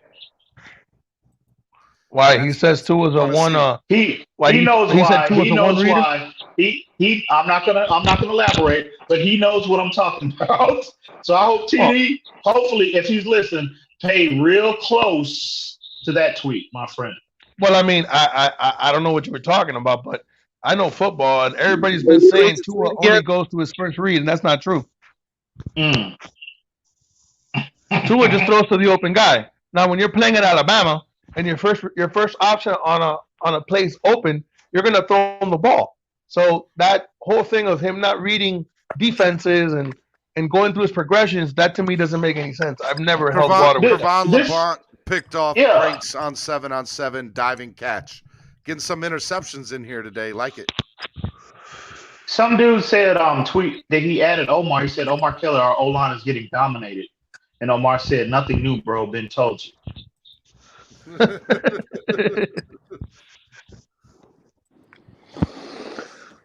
Second interception there for the Dolphins in 7-on-7s. Wait, who got the second interception? Trevon LeBlanc. Oh, but the 2 interceptions, the Philly boy, right? Yeah. But the 2 interceptions that I've seen so far have been off the backup quarterback, though, too. Yeah, Franks. Yeah. I don't know who Franks is, though. I'm gonna see how quick, just based off that one rep, Kyle Pitts beat Eric Rowe. I'm gonna see how quick the Dolphin fans turn on him, bro, and they're ready to cut Eric Rowe after one little rep in his joint in practice. Nah, there's been What? All right, this is Omar Kelly. Everyone said these rookie O linemen would take a major step forward in their second season. My response: step forward to being average. They not even average. You gotta I'm ask telling everybody, bro. I heard so much good stuff about Jackson in the off season, and I see no change, none. You only I honestly think he. In all fairness, let's just let it play. Robert Quinn, Akeem I'm here. Hicks, Khalil Mack, they're going to make a lot of upper tier offensive linemen look that way. So let's just wait. If he's out there against players on my level and he's getting beat consistently, well then sure, it's time to hit the panic button. But those are Pro Bowl level type of talents, man. They make Travis Wingfield, one-on-ones, defensive line, offensive line. Grady Jarrett, he's so good, has picked up a rip move on Eichenberg. Next rep, Austin Jackson completely stonewalls a speed rush attempt. Didn't see a number. Oh, thank God. But can we please just Wasn't it only Akeem Hicks, the only starting defensive lineman out there on Sunday? No, Robert Quinn was out there and Khalil Mack was out there. I didn't. That's not who I seen putting him on his butt. So that's why I was upset. No, it was because the play that me and him are talking about where Tua almost lost his leg thanks to Austin Jackson. It was Are you talking Quinn. about the third down where he fell into? Yeah, look, you don't need many third downs. All it takes is one bad third down for Tua to lose his leg, and people weren't paying attention to it. I was hoping Tua would get back up. I don't know if EM saw it, but I was like, "Oh my God, please get up!" Yeah, I thought it was hurt. I was praying. I was like, "Please don't let Tua be hurt." That wasn't a good play, man. That wasn't a good play, man. Right there. That's crazy. You're talking about that, John. EM, bro. We were talking about that the other day, man. Mm-hmm. Oh man, bro, man, he just got thrown right into him, man. Yeah, you can't. See, Austin Jackson, his biggest issue, in my opinion, is he doesn't have an anchor yet. His base is not strong enough. I think he's got plenty of upper body strength, but it's not with offensive linemen, bro. You have to be top heavy as well as in the bottom. And when he gets beat with his technique, okay, his hand placement, and guys get in his chest, he can't sink. If he does, it's a disaster. But unfortunately, for players to get bigger and stronger, that takes time to develop. You can't just take a shot, bro, and you get stronger overnight. I mean, we can't have anybody juicing here. That takes time to develop. So that's his issue. So what you're saying is he plays players and he defends them with his athleticism, but when that doesn't help him, he's in trouble. When bigger, stronger players can get their hands in his chest, it's over. Yeah, that's what I'm saying. So hopefully he can just be marginally better and get marginally better every year. That's that was why he was one of the reasons why he wasn't considered in that draft. In that upper tier level. You know what I mean? That was part of his evaluation. So I just need the boy to step to the left. But he's got tons of upside. He's got tons of upside. Let's just let him. As long as any of our linemen aren't the equivalent of Dallas Thomas, I can work with that. And Dallas Thomas was the worst lineman I have ever seen. Special teams where Sanders drops a kickoff in no man's land might have been a takeaway in a live period. This is a tag off drill, so nobody's going to dive into a pile. That was Atlanta. Jason Sanders. I'm assuming Jason Sanders, right? How does he drop a ball unless he's returning something? No, drops a kickoff in no man's land. Oh, okay. I understood it now. Might have been a takeaway in a live period. What he's saying is, it sounds like it was a kind of like a squib kick. Nobody got it. Yeah, and we could have dove on it. Yeah, I got you. Got you. Okay. I didn't mean to interrupt whoever was talking. I apologize. Nah, Steven, it's your show, bro. What are you talking about? I'm literally hitting the refresh button every 2-3 seconds on Twitter trying to find new stuff. Hey, Ian, we're gonna have to buy him a new computer. He's gonna break that refresh button. You've been hitting that refresh button for 3 hours. I think Rashad was saying something, if I'm not mistaken. Go ahead, Rashad. No, I Hey was guys, repeating Cap for it. Life's in the building. What's up, Cap for Life? Hey, I heard Good, enough, homie. bro. I heard enough. You shelf him. I don't want no more fumbles, no more nothing. You shelf him before the trade value gets lower and lower. That's it. Man, What's up, buddy? I missed you. what's going on, man? ¿Qué pasó, Man, Bebo?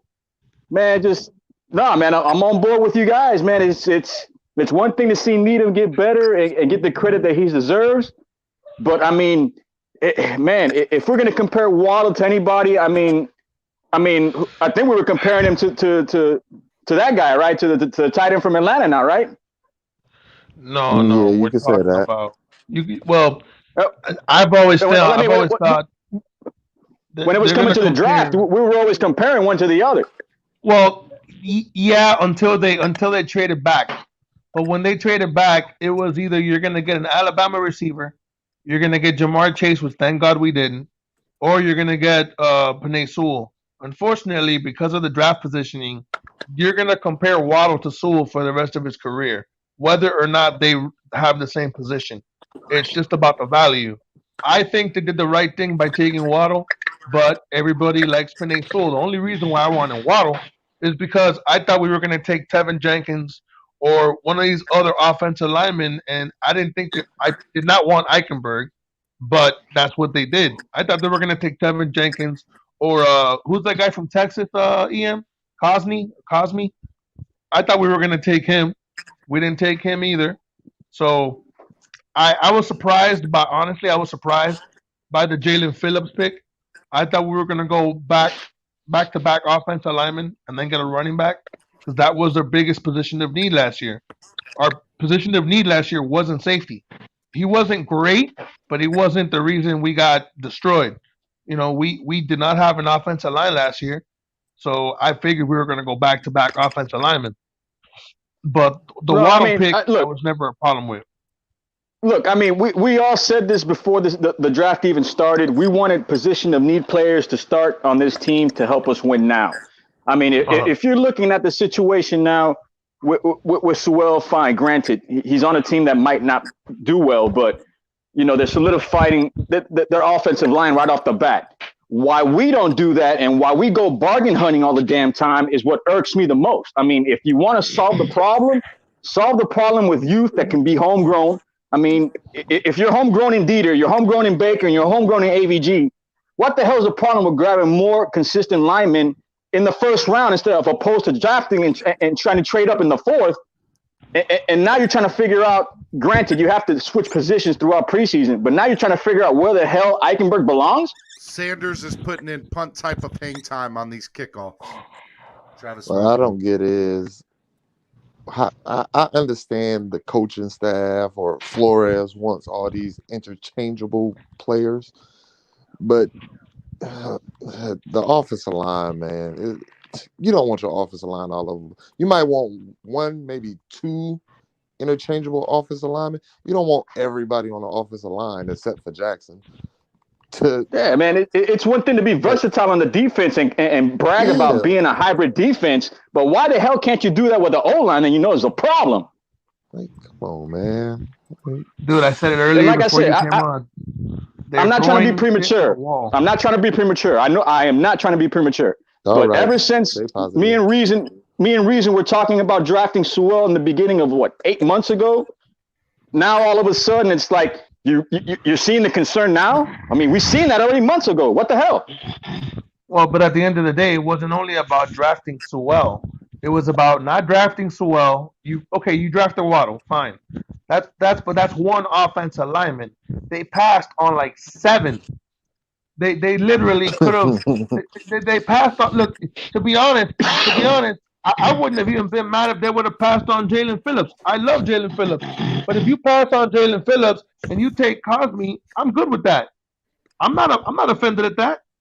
I'm good at the or offensive. Najee or Javante. Well, Najee and Javante are only going to be as good as their offensive line, and their offensive line was trash.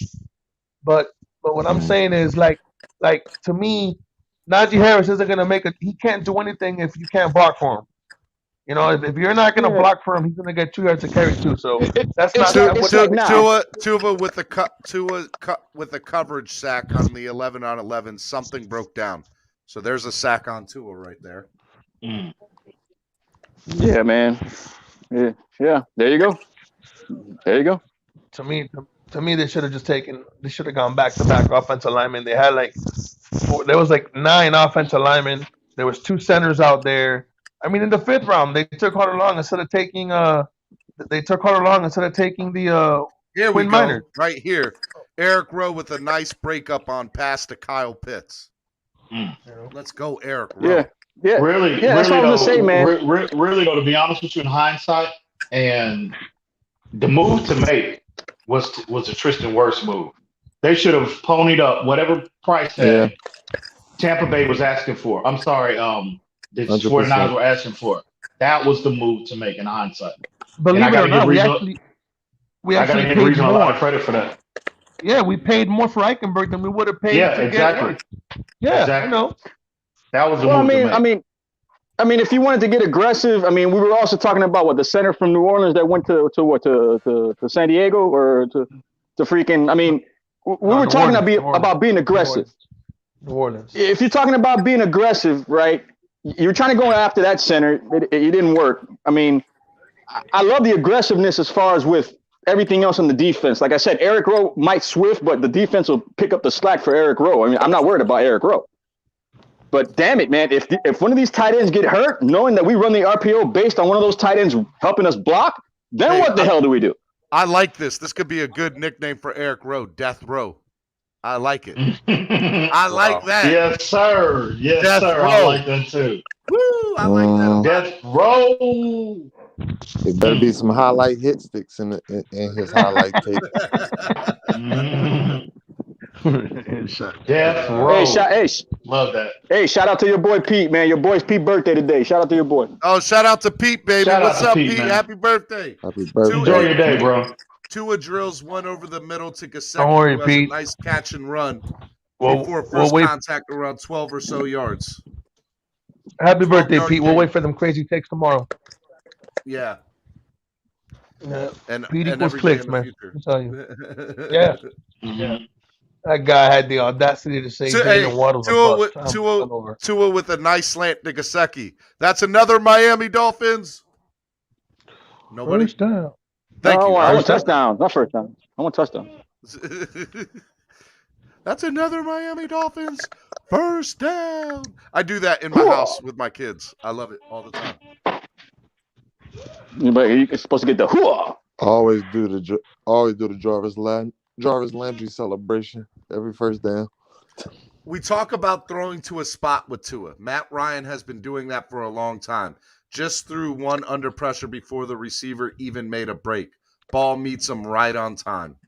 That's exactly what I like. That's what. That's Matt Ryan. But yeah, I know. With that being said, that that's what I want from Tua, from the boy. Let him see it firsthand. That's called anticipation. I'm sorry. I'm still stuck on that route by Kyle Pitts. I've never. Yeah, he's not a tight end. That's not fair. If you thought he was tight end, man, listen. That's Unicron, bro. If a linebacker gets stuck on him, it is. It's over. That's a scary sight. Deal. That's a scary sight. Yeah, you got Waller and Kelsey almost close to that type of equivalent of a wingspan. I mean, these guys are not tight ends, man. If you want to consider hybrid positions hybrid, they're on another level. Tua took another sack, held on the ball too long, pocket collapsed on him. Okay, all right. So is this premature, or are we? We know Tua likes to hold on to the ball too long, so yeah. But I'm not gonna. So that could have been his fault. Well, Tua knows his offensive line is not that well, so he knows he needs to get rid of that ball within 3 to 4 seconds, 4 at the most. 4 seconds is pushing it, bro. Robert Foster with the drop from Brissett on a slant. McKinney with a tackle in the backfield, baby. I saw that. I was trying to get back to it. Yeah, I was wondering. What? Yeah. Is Jalen Phillips out there on the field in the 707? I think he's limited, but I could be wrong. I'm not sure actually. I don't know. I'll try to go back and look. I haven't heard anything yet. I was on Alexa. Let's see here.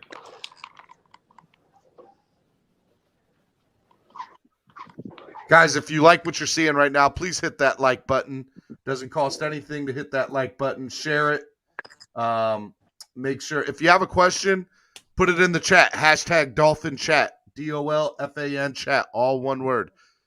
And I'll try to get the panel to answer your questions up here. Right now, we're doing live Twitter updates here on Clock Blockers, Miami Sports Music's #1 morning show. I am super excited about hanging out with y'all. Yeah. So let's go. Let's do it. Joel Embiid signs a Supermax deal to stay in Philly, D-Dub says. Okay. It was like $450 million, something like that. Get that money. Tua with a hit strike to Isaiah Ford and stride for 6. Beautiful pass by Tua. Touchdown. Like it. Like it. Like it.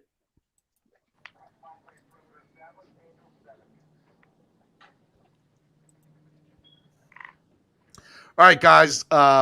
It's 11:30. I guess what I'm gonna do is I'm gonna start wrapping up for the day. So I do want to hear what your final thoughts are. Make sure you guys watch the rest of the practice here. Also, before I start doing final thoughts of the day and I want to remind everybody a couple shows that Miami Sports Music has on our network. Make sure you guys, if you speak a little Espanol, Miami Sports Music has Hellfins podcast, a Spanish-speaking podcast. Make sure you guys go check them out. They do it every Tuesday night at 9 p.m. And then also my man, the Fire and Ice Combat Sports podcast with Angel Ortiz. That's every Monday night at 8 p.m. Make sure you guys go check out those two shows. If you guys want to donate to the channel by using the YouTube Live Super Chat, as well as you guys can also use PayPal, as well as the Cash App MSM Podcast Network.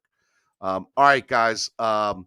Do want to ask you guys what your final thoughts of the day are. We'll go around the horn here. No pun intended. So let's start out with Estefan. Go ahead, Estefan. Yeah, thanks for having me on, Steve. Fins up, yo. Fins up, baby. All right, let's go, Rashad. Just looking for progression from the offense, really. Get Waddle more involved in these drills at 707 and 1111s because I want to see him I want the ball forced in his hands come preseason week 2. Like I want to see the defense feel challenged when Waddle's on the field because right now they're just covering him and it's leaving everybody else open. But how about a wide receiver end around or screen pass or something? Let's get our 6th overall pick the ball so we can get excited and see what our offense can really do. But besides that, thanks for having me on. Fins up. Everybody have a good day. Guys, we're at 99 likes. Hit that like button. Come on, let's get over 100 likes today. All right, Rashad, I appreciate it, brother. All right, man. Let's go Cap for life. Yeah, no, man. Just keep doing you, man. I'm going to go ahead and click that like button to make it 100. I got to go. Peace. Peace. I like it, man. Guys, we're going to be doing the same thing all over again tomorrow. So show up at 8:30 a.m. tomorrow. We're going to be doing this all over again. Live tweets throughout the morning of practice. We're going to make it happen. Let's go. All right. I'll end with EM. So Big John, go ahead, man. Yeah, man. No, man. Just consistency, man. Let's see what the offensive line does. Like I told you, man, don't get too excited. They should be doing better than giving up sacks right now. This Atlanta defensive line is not formidable compared to Chicago. So let's see what they do. Let's see what the consistency, if it shows. But this is not a good problem to have, man. This is a very scary proposition, believe it or not. Yeah. All right, guys. I'll talk to you guys later, man. Don't forget the jar. Okay, don't forget the I jar. got you. Big John. I got Swear you, jar. man. I got you. All right, EM. Love you, bro. All right, homie. All right, homie. Be good. All right, EM. I'll end with you, my guy. I want to ask, man, what do you think so far this morning? What are you liking from these tweets? And what do you want to see, for the rest of practice today as well as going into tomorrow? Well, I just saw a tweet from Travis. He said that it was not the sharpest practice from the sharpest team period for the Dolphins. The entire unit is now huddled together. So there's been some up and down. I saw with Tua threw a pick at one point. I think Jacoby Brissett threw a pick as well. So it's a lot of up and down, some positive, some negative. But, it's still preseason. This is the time to work out any issues that you have. You don't want bad habits and issues to carry over into the regular season. So, but yeah, just looking for to piggyback off what John said, bro. Consistency. That's all I want to see across the board. O-line, Tua, the running backs, anywhere that there's uncertainty surrounding this team, I just want to see that consistency level, go up a notch or two. So, yeah, man, with that being said, bro, all day, fins up all day, every day. Y'all know what time it is. All day, every day. All right, definitely. I appreciate that, man. Thank you, Hey, EM. I'm going to reach out to you as well, bro. See, I'm glad you brought it up and not me. I appreciate it. Soon. I got you, man. I got you. All right, my guy. Appreciate it. All right, bro. All right. Guys, this is Miami Sports Music's #1 Miami fan morning show. I'm talking about Clockblockers in the building. Make sure you guys follow me at Stephen D. SKPL. Spread kindness, positivity, and love. I want to remind everybody, please go back today and make sure you rewatch if you didn't watch from the beginning. Also, make sure you guys go tell TD, get better. Want him to feel better. Love you, TD. Shout out to you, my guy. Also, guys, donate to the channel if you want to see the channel grow. If you like what you're seeing so far, anytime you guys donate, it helps the channel grow. The little $ box down at the chat, you guys can use the YouTube Live Super Chat.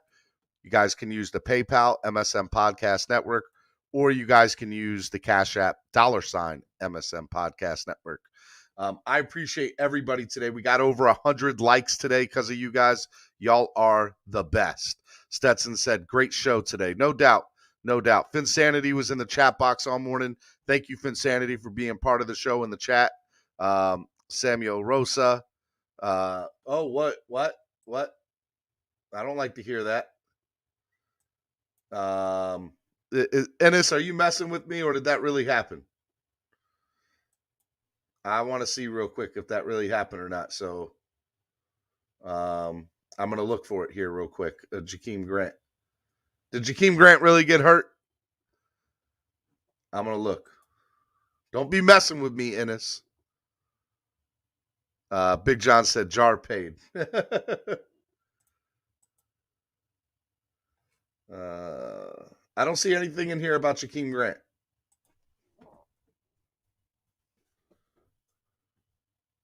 Yep. Jakeem Grant went down after going down on a kickoff return and is limping a bit. That's not good. Okay. All right. Well, we'll keep an eye on that. Miami football talk. I'm crying. I'm calling Larry. Give me a sec. Lots of love to you, Steven. I appreciate it, Miami football talk. Y'all be good. All right. So, it looks like Jakeem Grant limped a little bit, but I don't see anybody making, like, he's not walking off the field or anything that I'm aware of yet. But if you guys want to see, go check out Dolphins Twitter right now. Look, tomorrow morning, 8:30 a.m. Eastern Standard Time. Come hang out with me. We're going to have a lot of fun Thursday, tomorrow, for it'll be day 2 of intra-team practices with the Atlanta Falcons. Again, I want to thank everybody for hitting the like button and also watching this morning. It was definitely awesome. So love you guys. Y'all be good. Peace.